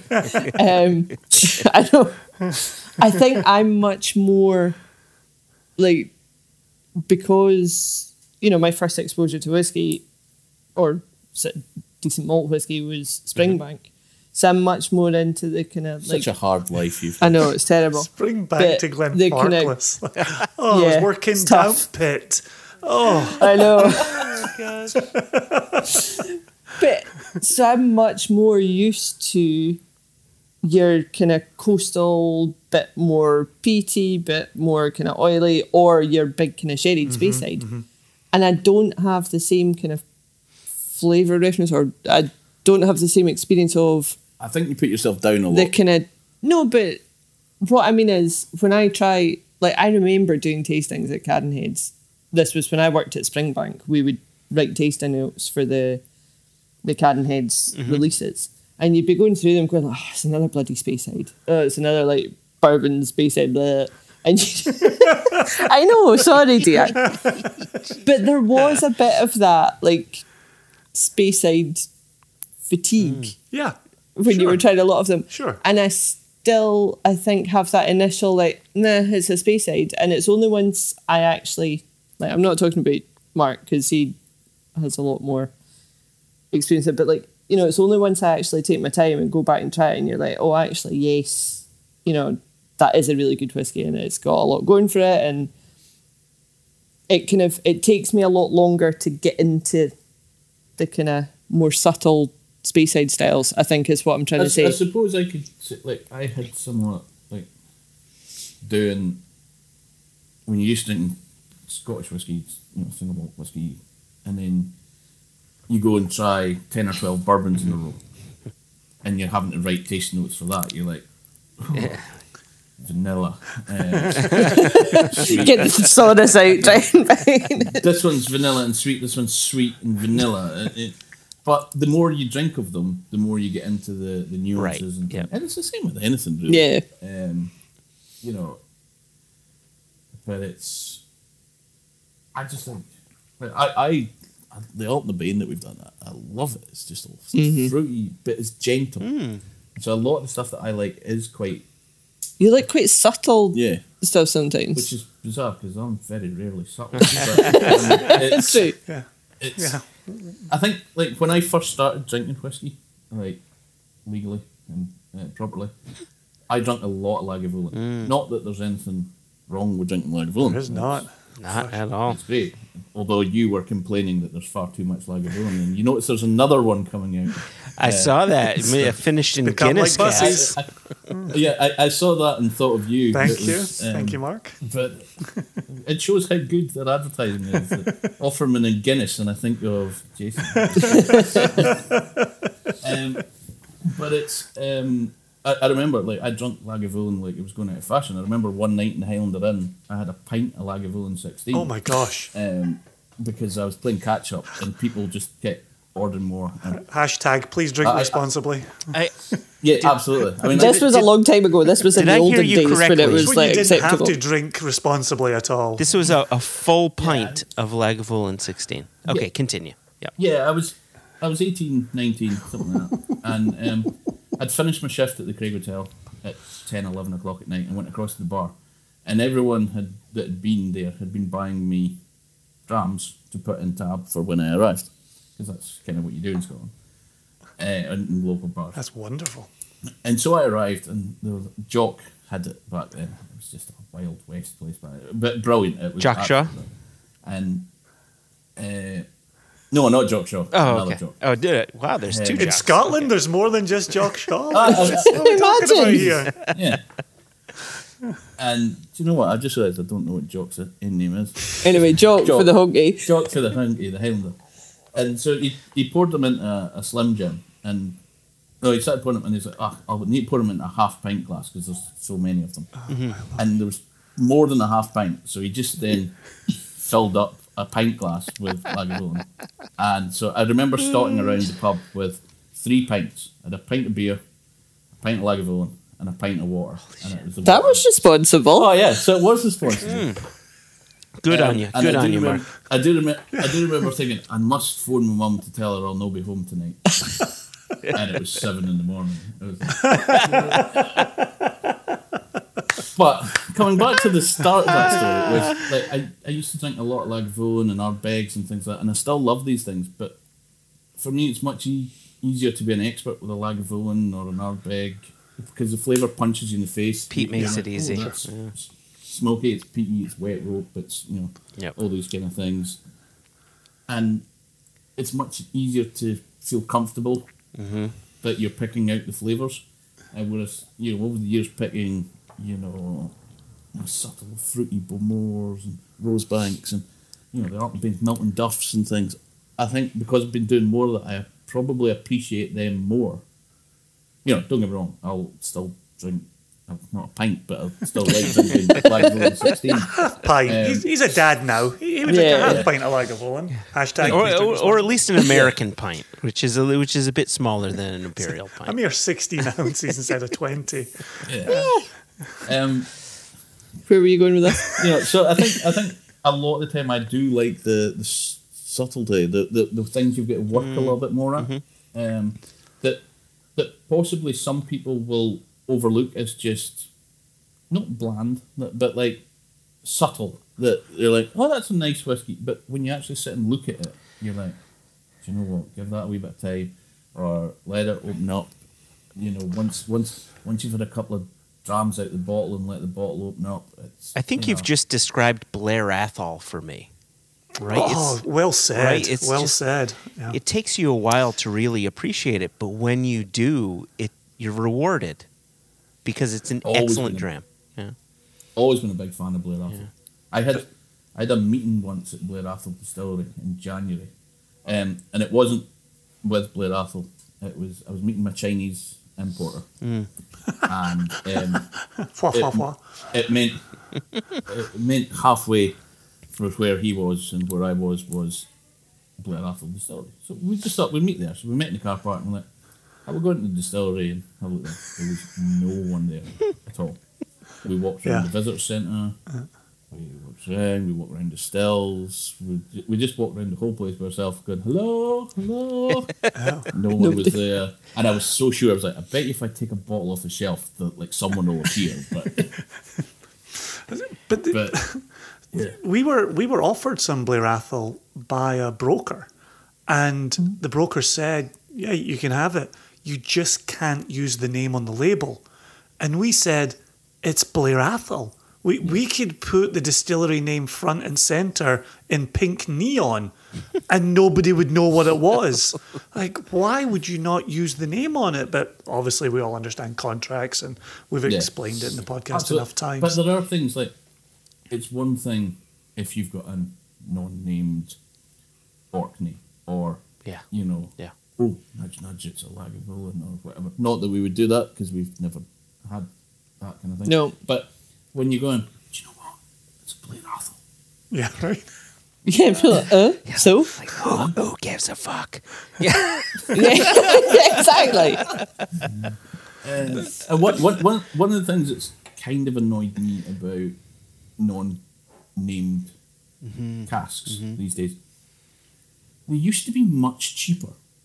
Correct. You used to be able to get a you can have this, you can't name it, but it'll be 20% cheaper than if you slap a name on it. And now it's getting to the stage where it's pretty much the same price as the name stuff. There's no value there. I wonder the same thing. Yep. The same thing. Yeah, it's painful. But we're all raising a point here. And I want to say something that's been kind of rumbling around in my brain. It's so interesting that we sit and ask you, you know, and you kind of volunteered the word, like, when will you go off-piste? You've bottled a Mannock Moore. You've bottled a Linlithgow. An Inchgower, I'm sorry, an Inchgower. Yeah. You've bottled you've bottled an Altabane, you know, like, you're already so far off-piste, right? Like, we're like, when are you going to go off-piste with something really unknown? I'm sitting here, I'm drinking this Mannock Moore, and I'm absolutely head over heels in love. I think it's lovely. Absolutely phenomenal. So with that said, that's what's been rumbling around in my brain. I just wanted to say it. I wanted it on wax. Thank you. I think you're right, though. Right? Which is... Thank you. Again, you've got that on wax now. Thank you. You were right. Play it on a loop. Yeah. That'll be on the cutting room floor. Josh is in charge of post. Jason is going to force me to have that on repeat at least 15 times. Yeah. If anything, it might become the Easter egg. I think it's sometimes we forget having, or more so possibly I forget having been in independent bottling for 20 odd years, that Mannock Moore and Altabane is off-piste. See, when you were talking about off-piste, I'm thinking like, you know, cognacs, mezcals, like, that's what I'm thinking for off-piste. I'm not just single like cash Negroni. And see, that's when I rein you in. And see, when we were talking about off-piste, I was thinking about another style of off-piste, which was, you know, when you throw people for a curve flavor-wise, forget the distillery. It's if you're known for doing X, Y, and Z, X, Y, and Z, and then all of a sudden you throw a Q in there, right? And it's just a difference in flavor. You're not known for doing this, and then all of a sudden, for me, that's off-piste. But Jason, I do see your point there. It's when you're leading with distilleries that no fucker's heard of, but at the same time you're saying you got to taste it because this whiskey is delicious. Yeah. And you're right. I mean, granted, I only have the Mannock Moore with me, and it's glorious. And this is what I've loved about independent bottlers getting into whiskey years ago is I know Gordon MacPhail, but I've never heard of this. You know, what is this?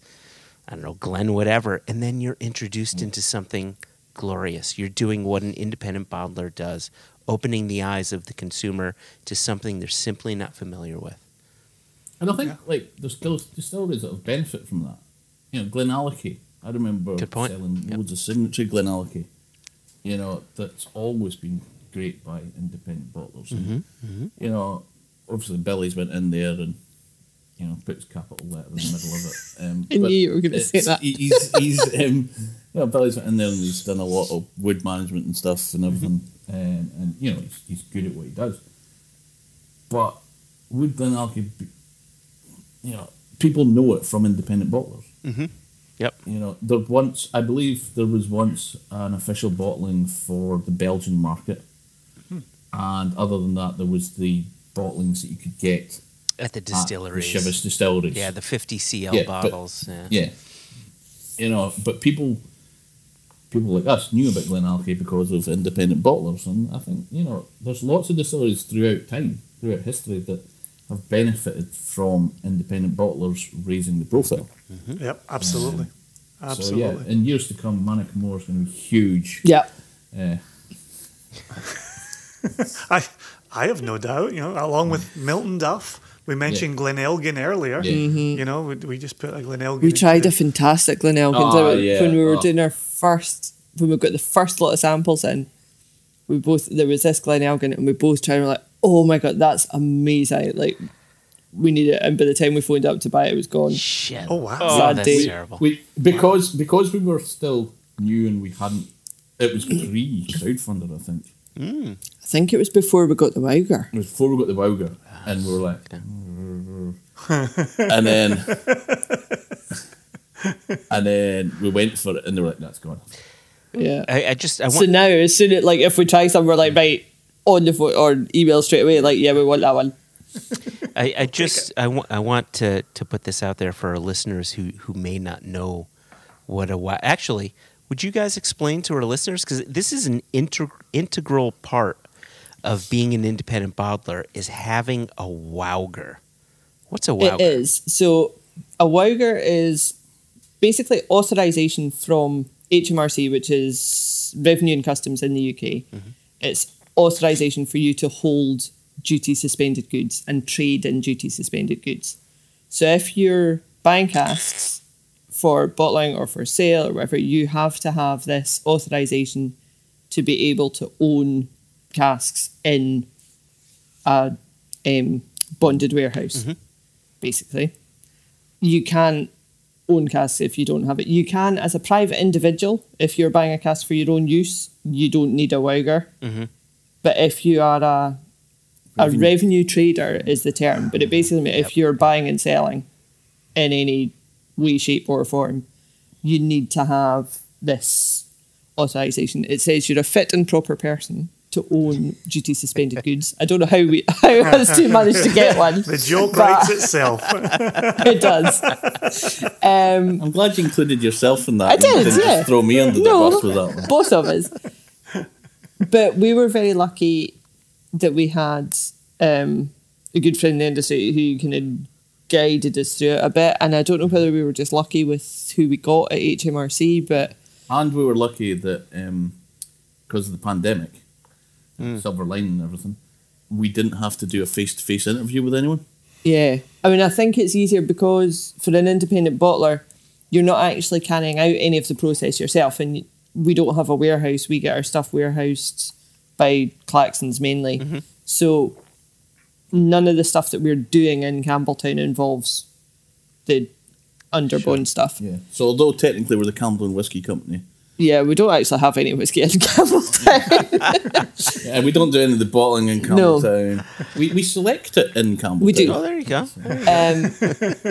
But yeah, so you have to, it's basically a lot of paperwork and jumping through a lot of hoops and like, well, you guys know as well, it's like business plans and letters of intent and, you know, all sorts of stuff. I mean, for you guys, it was easier, but it's not easy. It was, it takes a while. I mean, it didn't take us that long. But no, it did not. Sorry. But we're not going to comment on that, Kate. No. Let's focus on what unites us, not divides us. But that part of the business, like when we started or when we decided to start our own business, we're like, right, we know about the cask selection bit, or certainly Mark knows about the cask selection bit. That's okay. Mark had all the contacts with the brokers. Like we had access to stock, so that bit wasn't an issue. And they're like, we both have long-standing relationships with distributors in a lot of different countries. We know a lot of retailers. We know a lot of consumers. Like that side of it's okay. Like, how on earth do you do that middle bit?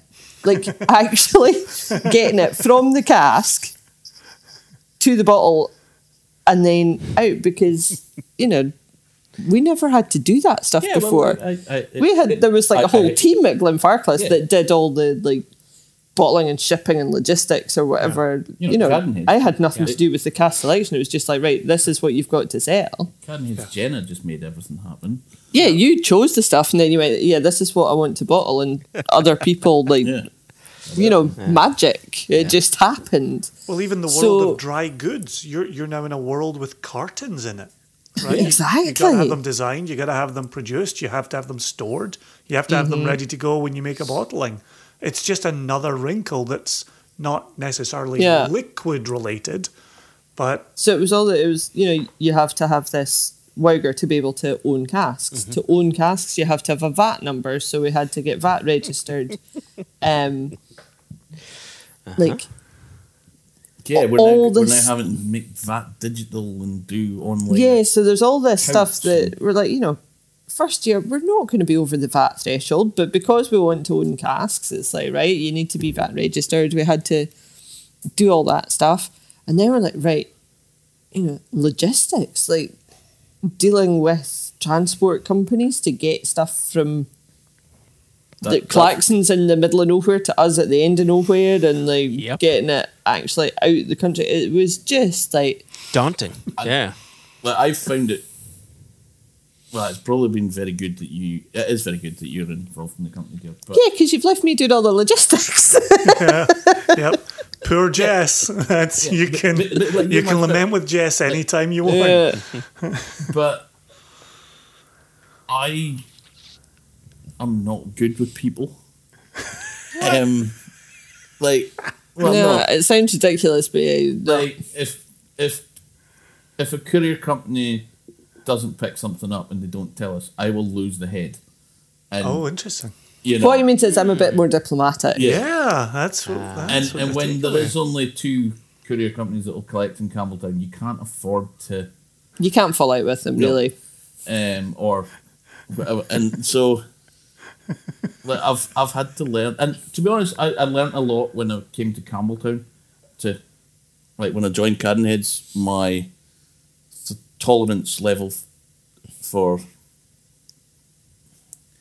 What am I trying to say here? I don't know. You need to be careful. You don't know who's listening. No, I don't. What I mean is, like, you had to become more relaxed. I had to become more relaxed. You know, the pace of life, everything's slower. Yeah. Everything takes longer. But I was working for a bigger company, a established company. They had ways of doing things or whatever. Whereas, no offense to Duncan Taylor, but when I was there, things were much more bang, bang, bang. Get it bottled, get it out. Boom. I mean, still bottling great whiskies or whatever, but it was a bit more immediate. I don't mean pressure. It's definitely, but Campbeltown definitely has its own kind of pace of life, which is a bit slower than which is remarkable to think about, because we talk about moving at the pace of Scotland. And now you're talking about moving at the pace of Campbeltown, and that's what I was going to ask. There's Scotland slow, and then there's Islay slow, and then there's Campbeltown slow.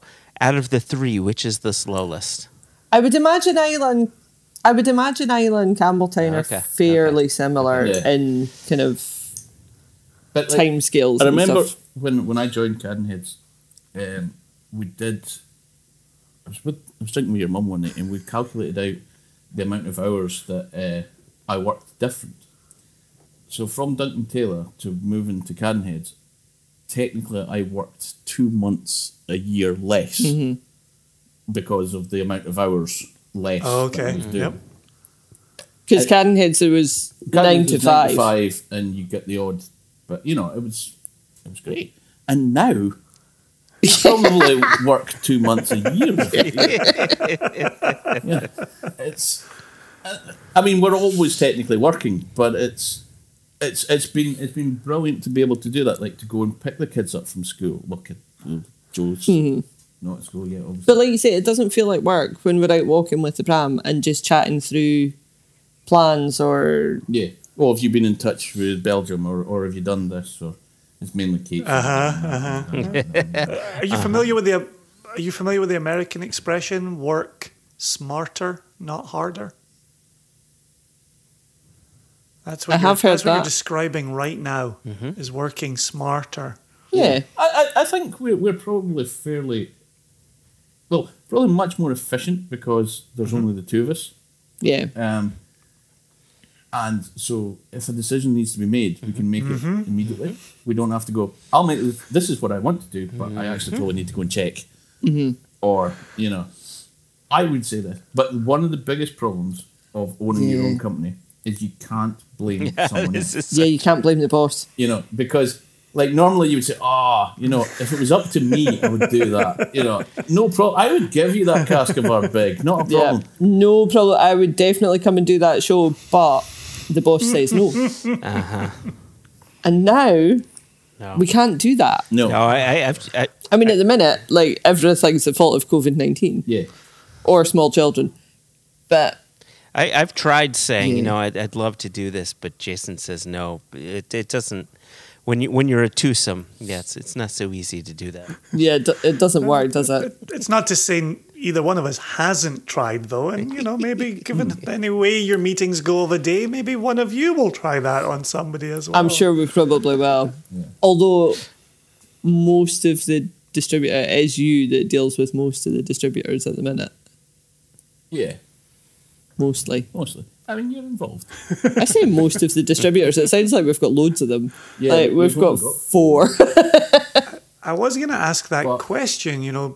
Earlier on in this conversation, you were both talking about traveling so much and going to so many different countries and working so diligently, even on new continents.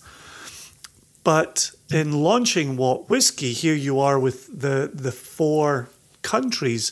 Do you want to reiterate the countries for our listeners and then go into why those are the 4 and what the plans might 5. be? There's technically 5. Like 5. if you count the UK as well. Yeah, I think you should. Then we've got the UK. You're definitely in the UK. So UK, and then Belgium, Denmark, Japan, Taiwan. Okay. It sounds quite a random selection.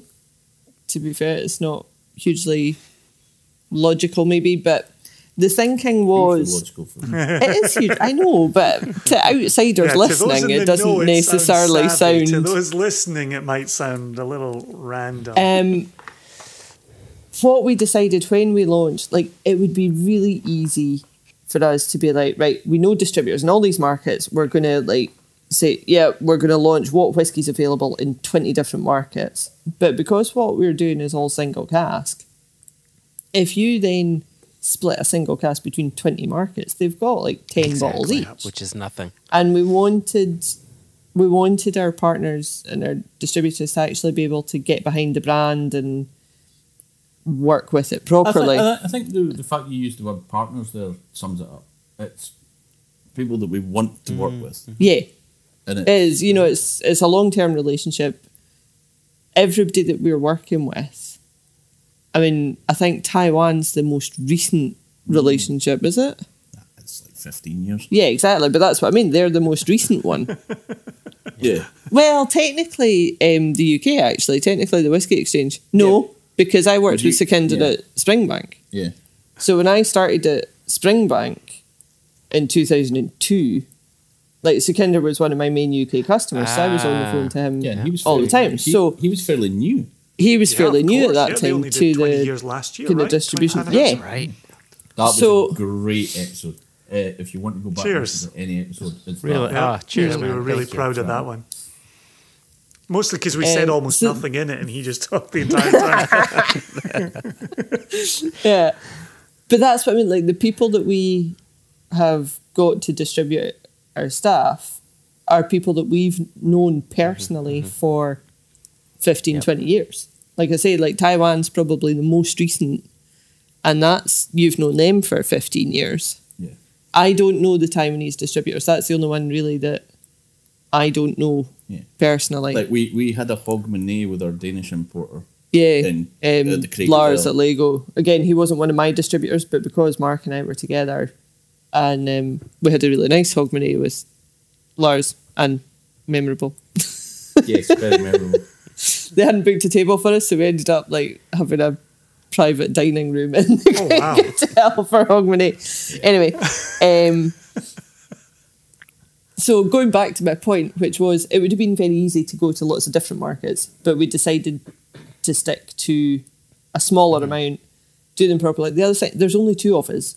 We have 2 kids. We can't do a huge amount of travelling. So if we've got 4 markets, or 5, including the UK, we can do a market visit to each of them at least once a year. We can go and visit them in normal times, not just now, but it allows us to kind of service and develop the markets properly. And if we need other markets, then there are options. Yeah, I mean, if we want to expand or we decide to start doing... Or things don't sell enough through those 5. Yeah.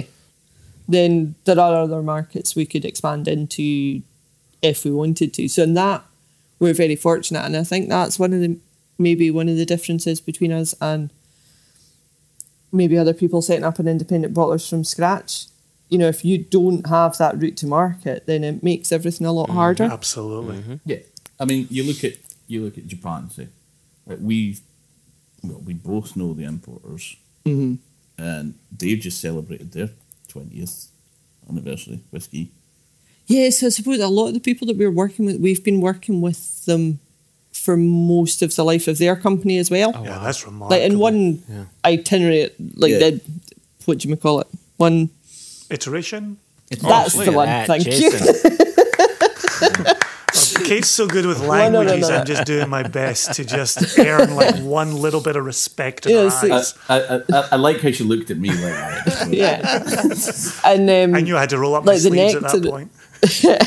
The nectar in Belgium, you started as soon as they started the company. As soon as they started the company, you started with him, with Duncan Taylor. So there is that long relationship, which again has been a huge benefit just now. You know, we haven't been able to go and visit any of our distributors in person, but because that relationship's already there. And also the relationship with their customers. Exactly, yeah. Yes. Yeah, like we know a lot of the retailers and stuff.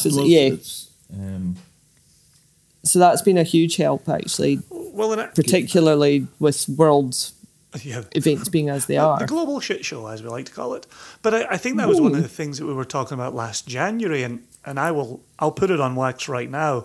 I'm looking forward to our January 2022 interview, just to see how things have gone over another 12 months with you. But I think that was one of the things we were saying back last January when we were together in Glasgow with Jess, which was, you guys have got 2 decades at this. Like, you're coming in as such wonderfully known commodities and well-respected whiskey individuals that to have now, looking backwards, seen you hit the ground running was absolutely well-deserved and well-earned over many years. Not to suggest that Mark Watt is older than either Josh or myself. I think you're the youngest in the... I mean, he might look it. I know, he's the youngest in the bloody conversation. I had a hard paper. He's still 39. Yeah. He's been 39 for the past year and a half. So we'll he see. delivered in Campbeltown while living next to Macallan. It was a remarkable achievement for a paper round. Absolutely remarkable. Yeah. I mean, you might stay 39 for 2 years because you might actually have to have 2 lockdown birthdays. It's possible. I actually have your present. See through this door here. Another, this is a great visual for our listeners as well. Through this door here, I have your birthday present on the other side of that door.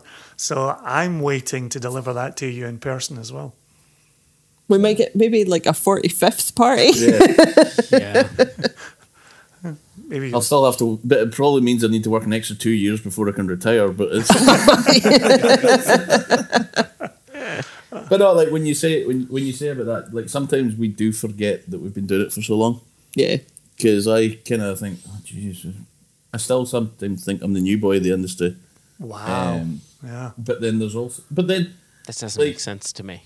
We started in the industry with, you know, Frank McCarty's, Jim McEwen's. They were probably our age-ish. Nah, they were a bit older, but not much, actually. Frank's 66 or something like that. No, he's 76. 76. There you go. There's a bonus decade for you. Yeah. No, they were probably, about 10 years older than us when we started. And they were the industry veterans. Right. So you're like, oh, actually. Yeah. Seemed ancient. And so we still kind of, we obviously will always look up to these people. And, you know, so it's, I don't know, you still kind of feel, oh, you're new. Which is good, in a way. Yeah. Because you're always learning. Mm-hmm. Oh, there's plenty to be learning. Listen, as always, we could sit and talk to you for forever. But we got to get out of here on this with the interest of time and, you know, whatever time it is in Campbeltown, you know, 1965, and whatever time it is here in Virginia. Great year for local barley. 1855 in Virginia. One of the questions that we always like to get out on, and I think this might be a more difficult time to be asking this question. In 2020, when we asked this question, people would go, God, I hope 2021's better. Now we're in it. We're not starting particularly strong. What are you most excited about as you look into your crystal ball, as you look into 2021 and beyond? And obviously, you're such a brand new company. I'm sure there's a lot of things that are exciting every single day. But what's got your interest going forward this year? Mark looks at Kate. Kate looks at the corner of the room. I'm looking at the ceiling. I was thinking. Wait, I'm supposed to be excited for something? Wait a second. I'm looking forward to schools going back. Yep. I'm looking forward to having the first... Oh, no, we've had a dram of Watt Whisky in a pub, actually. Yeah. Haven't we? I'm looking forward to doing our first actual live whisky show. Or tasting. Or tasting, like an actual in-person Yep. With event humans? with our own With whiskies. humans in the same room.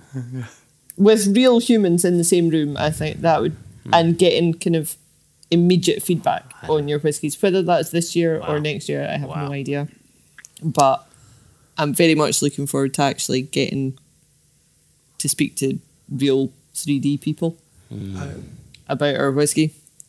And also, like, For third me- release, fourth release. For me, trying to nail down third, fourth, fifth, just always looking for new things. We've got some good stuff coming up, though. We do have some good stuff going, and we sometimes forget that. Like, we times you're like, oh, we've got nothing. Jeez, you know, and then you're like I was looking, like, we just 20, like, if you include the electric coo stuff, you know, we've done 17 casks in the first year. That's insane. Amazing. Yeah. You know, and he's busy telling everybody, oh, yeah, we're starting small. Unbelievable. yeah, but I mean, we're only looking to hopefully do maybe 20 to 25-ish casks in 2021. And I think, you know, getting stock nailed down for the next couple of releases, I'm quite excited about.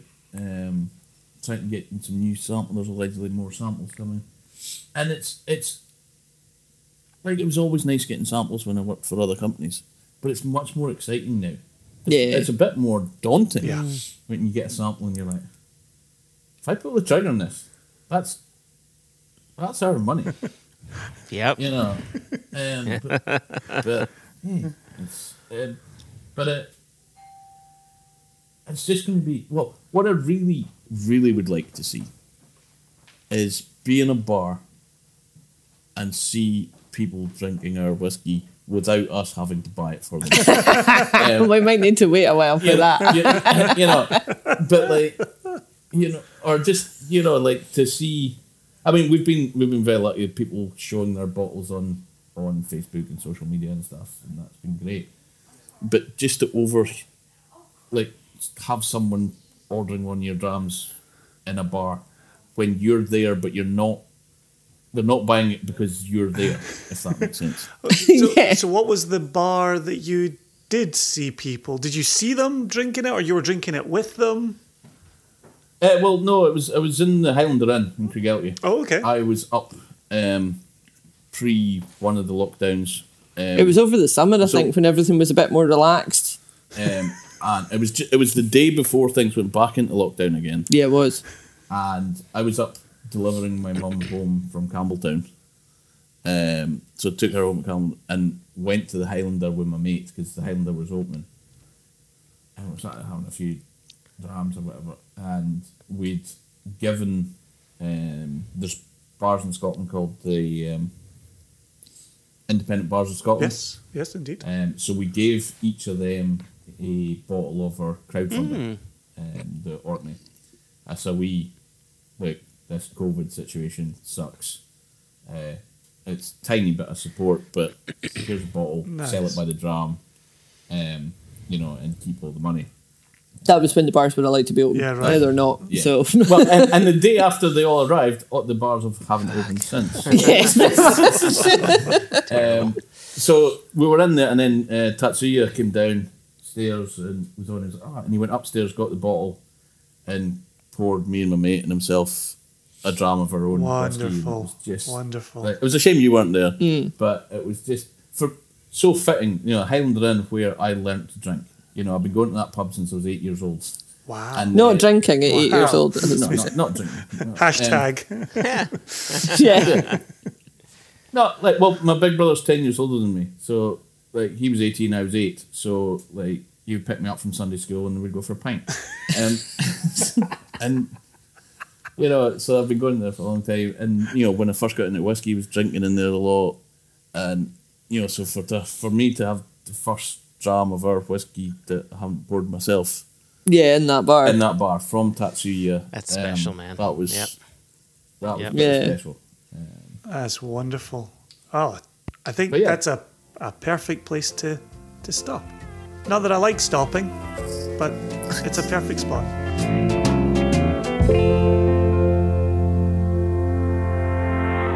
Thanks again to Kate and Mark for making time for us over Zoom. Indeed. And boy, I tell you, we were blessed with good Campbeltown internet that night. That was a virtually flawless conversation, which the very first time we interviewed Mark, we were not blessed with the same quality of internet, but it was also several years ago and it was during the day. So I think evening interview helped us out this time. Well, I think, too, that the entire country of Scotland recognized that Dufton's first child to be on the internet was once again on the internet again. And it made a mistake giving him poor service for our 4th episode and decided to make up for lost time this time around. It was like a parting of the internet waves, if you could imagine such a thing. I will also add, it's amazing what happens when you give Kate Watt her own mic. It's amazing what you learn from her. We made that error in January of 2020 when we had that wonderful takeover episode with Mark and Jess and Kate. This was a very different experience with the wonderful Kate Watt. Well, now we know. It was just such a treat. Listen, now we know we still just take the one mic, but we give it to Kate instead of Mark. It's very simple. Mark might sign off on that. He's a good lad. He's a very good lad. So with our interview in the books, Yep. we should probably wake up the paperboy. Extra, extra! Read all about it! Life story of Playboy Penny! Extra, extra! Extra, extra! Read all about it! Me and that Playboy in trouble again! I know we got a bit of news. Would you like to present or shall I present? Well, I was hoping that I could introduce the segment so that I could hand it off to you. Oh, gosh, look at that. All right. Oh, did you just hand it off to me? Is that what just happened right now? Okay. I just handed it off to you. We're playing a little game of hot potato with the news right now. Right. Well, you know, I say we get the most difficult news out of the way first, right? This past week, you and I, the day before Inauguration Day, and we're not even that smart to do this, but the day before Inauguration Day here in the U.S., we launched a 46-year-old whiskey. And it was a 46-year-old from Invergordon, 153 bottles, about $300 a piece, $295 I think was the number, and it sold out in 2 minutes. Which It did. Which It did. yes, right, and now I don't want to focus on us being surprised about this because the fact of the matter is we were in fact surprised that people would be clamoring for single grain Scotch whiskey, a category that has been neglected for nigh on many decades. But it's happened. And rather than us focus on our surprise of this new development, what you and I did immediately is we reached out to our brokers and said, what do you have in older grain that is going to give us some more bottles, a.k.a. sherry butts, and also bourbon hogsheads, right? Maybe we could get a couple That's bourbon. the thing. Yeah, even hoggies would be a good start. Right? And if we had to, marry them together. So just as we did those 2 or 3 years ago, or maybe even 4 years ago now, when we discovered we had to start putting wild turkey on lottery, right? We sold out whiskey very quickly, and we came up with a solution. We will continue doing that for the bourbons and for the ryes when we release those. But what we're aiming to do, and because we can do this with Scottish whiskies a bit more easily than we can with American whiskies, is we're going to start looking for larger casks or sister casks that, if married together, are greater than the sum of their parts, to try to meet the ever-growing demand of our whiskeys. Yeah, and for those who are not in the US, who are listening to you talking about this release the day before Inauguration Day, it was a 46-year-old grain that we launched the day before the inauguration of the United States' 46th president. And it was purely a coincidence. We're not going to try and claim any level of, being smart. The election was only November 3rd. We could not have worked out how to get the 46 whiskey here for the 46th president. But the other thing that comes to mind as you talk about inauguration and you talk about presidents and you talk about lotteries being fair, but being a pain in the derriere. It was John F. Kennedy who said, "Nothing worth doing is ever easy." And the one thing that we do by and for members of our nation is we do the right thing. Correct. And in this case, for any future cask under 200 bottles, it will be lottery, regardless of its origin. And that'll be a big step forward. But importantly, as you rightly say, Joshua, it's looking for larger casks or combinations of casks.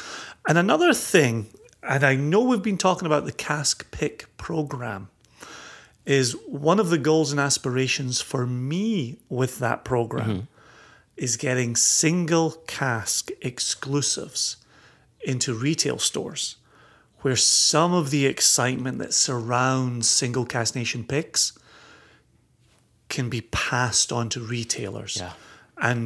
And those consumers, those nation members, those beloved fans of the nation will have many opportunities to pull wonderful single casks at wonderful prices from retailers. That's going to be important moving forward, so that it's not all moving through the single online channel. That's very good. Thank you for bringing that up. What else do we have? I know I've got one thing in mind. I know you had something. Let me just throw this go in ahead. real quick. Yeah, real quick before I send it back over to you. As we are talking about this 46-year-old grain, on the stroke of noon, 400 people put 150 bottles into their carts.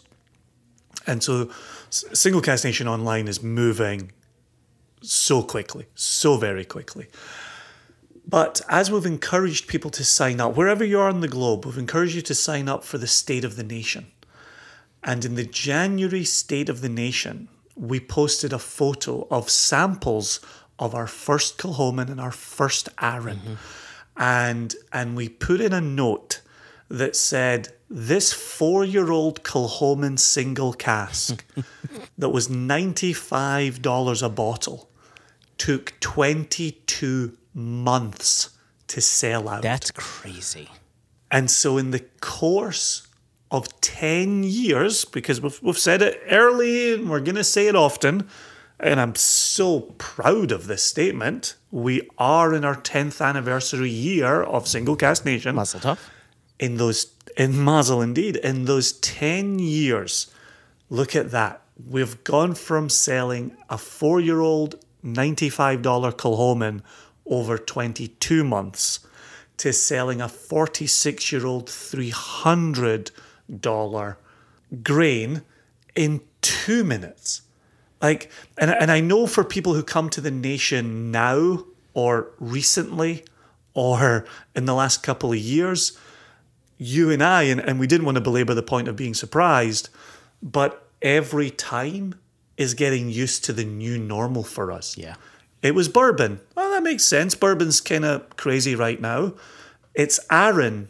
That doesn't make sense, but brilliant. Our nation is absolutely wonderful. It's a 46-year-old grain. Okay, we've been talking about the powers of old grain and how affordable they are. Oh, okay. And it's milk and honey. It's an Israeli single malt, which when these next casks come in, we're looking at smaller outturns because their angel share is so high. You know, given that we've sold those out in 2 minutes and 4 minutes, I'm guessing, you know, the milk and honey is going to be on lottery. So please understand that when we talk about this new normal, there is still a bit of getting used to this because we had so many years of being patient and having turnarounds and having pre-sales and it's exciting, but it's a lot for us to get our head around. And for those of you that, you know, have frustrations and share frustrations that will put whiskeys online and they sell out lickety-split, I think it's very important to remember that our cask selection process for the whiskeys we put online is the very same process for the whiskeys we put in retail. That's a fantastic point. Right? So you're not buying a lesser product from the whiskeys that you'll find in, you know, in your local retailer. It's just different products. It's different casks. And you can go to winesearcher.com or some of these other websites and you will find many of our whiskeys still sitting on store shelves. Look around. You'll find some that can maybe ship to your location. And with this in mind, I want to bring in the next bit of news, which is our next retail releases. Yep, absolutely. So we've just solidified our third release for UK, Europe, rest of the world.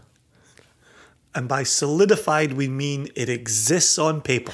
Right, it exists on paper, meaning we will get it into the bottling schedule and it'll soon be released. But right now, all of the whiskey is in our casks, sitting in our warehouse at the bottling hall. That's where it sits. But we know what we're bottling. We know what's going to be out. We'll be sharing that shortly. Mm-hmm. And then as far as the U.S. retail release goes, as we mentioned in a previous episode, we brought in sort of a half release just at the very beginning of 2021. And there was 2 bottlings, a 27-year-old Strathclyde single grain and then a 11-year-old Teoninich. And that we called release 6.5, right? Because it was a short or a smaller release. And we are... Well, and it included a couple of store exclusives for those who want to go. And I say a couple of store exclusives. There was a store exclusive, Roma to Canardmore, which I think we said in the last podcast, we're going to be placing our order for those bottles. And as consumers, and there was a distributor exclusive in California. Correct. And then just a few weeks before that, there was another Connecticut shop exclusive. So that you know, when we think about releases, we think of 5 to 6 casks all coming in at the same time, all for a singular purpose, where you're right. This was a slightly larger release. It was just, rather than a rifle shot, more of a shotgun spray, if you will. There's an interesting image. Well, you're welcome. So what I want to say is we are circling in on what will be our 7th release for the U.S. We're just trying to fill a couple holes, but we're looking at about 6 casks of really lovely whiskey and maybe even a cheeky wee rum in there as well. So it's going to be exciting. I'm really excited for what we have in our warehouse now. It's just putting it together and bringing it in. Yeah, the thing, I would say the reality for us here is we don't want to bring in whiskey the day before the tariffs end. But on the flip side, we don't want to be caught short not bringing in any whiskey when the tariffs continue to exist. Yeah. And so there was a little bit of, okay, November 3rd, There was a little bit of, okay, January 20, November 3rd was the election, January 20 was the inauguration. And now there's, we just had an email the other day from the Scotch Whisky Association saying it looks like the tariffs might be with us, best case scenario, until March. And so that gives us that sense of, okay, we're just going to press ahead and bring in the bottles, but know that the 25% tariffs are doing damage. There is no doubt about that. Yeah, I was really encouraged just a little bit before Christmas time last year. There was a letter that came out from the SWA that said it looks as if there may be a fix to this tariff situation before the end of 2020. And unfortunately, the previous administration just punted the decision down the road, as you would expect any administration. I'm not trying to get political here, but this is what happens when you have administration changes. Decisions can and do often get punted. So here we are, and like you had said, potentially we'll see them go away in March. We'll see. Are we going to wait to release these until March? Well, who knows? It takes 2 months on water to bring the whiskeys over. I think we're going to just take a chance and hope for the best. Yeah, so let's get out of here in some really, really wonderful news. By the time this episode goes live, our 24-year-old Kentucky Straight Bourbon will have been shipping for a couple of weeks. And for those who have been so patient since early to mid-November when the sale happened, I have loved sending out the updates, letting those buyers know what the process had looked like. We have shared photos of our delivery van being filled. We have shown Whiskey and Donuts submitted a great photo the other day of the bottle. Our bottling hall submitted photos to us both of the bottle as a finished product and on the bottling line, which was wonderful. Our shipper has been sharing photos of what some of the materials have looked like. It has been a ton of fun. And you and I said when we launched that bourbon, we were kind of launching this as a little bit of a Kickstarter looking thing. And I know in participating in Kickstarters, I've always loved the updates. I've always loved the little peek behind the curtain. I've always loved, and I know it flies in the face of the well-known saying, but I've always loved seeing the sausage being made, and the fact that we're trying to ship just under 1,200 because we know there was a little bit of breakage in transit, but shipping almost 1,200 bottles is a timely endeavor. And so we continue to update those bourbon purchasers. If you are one of our people out in the rest of the world, if you're in Sweden, if you're in Germany, soon to be if you're in Israel, if you're in Japan, you'll actually see some of these on store shelves. And please, Joshua, take the birch to me. The UK has been selling this for 4 weeks. For 4 weeks. Almost 4 weeks. And as soon as the shops put them online, they sell out immediately. Just boom, like that. Gone. Yep. Yeah, the response to this project has been absolutely brilliant. And there have been many bloggers out there who've been posting their notes on it, giving it incredible scores. We're really grateful. We've been proud of the selection. We're just happy that reviewers see in this whiskey what we saw in the whiskey. It's just damn fine, man. Yeah, and as always, just as I'm talking about updates and peeks behind the curtain and seeing how the sausage is made, with our dear listeners listening to this conversation in their ears, in their shell-like things on the side of their heads, I'm willing to go on record, if I haven't already, and I might have already, but this is one of those releases where you firmly believed in the power of this release. Yes. And I'm quite proud of my role in the company. I am COO, I'm Chief Operating Officer here. I like putting on my nervous Nelly pants. And I like being able to say to you, are you sure? Are you sure? And putting together 1,500 bottles of this was a moment when I got to say to you, are you sure? And you absolutely did. You firmly believed in it. And as we've done in the history of our company, I've put my faith in you plenty of times.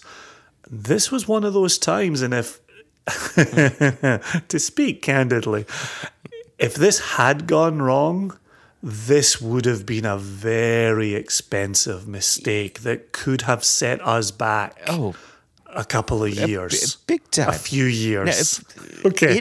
Listen. It would have set us back. I don't know if it set us back for years, but it would have into the dark ages. Yeah, I think you're being a bit dramatic now, but I want to be very clear. Yeah.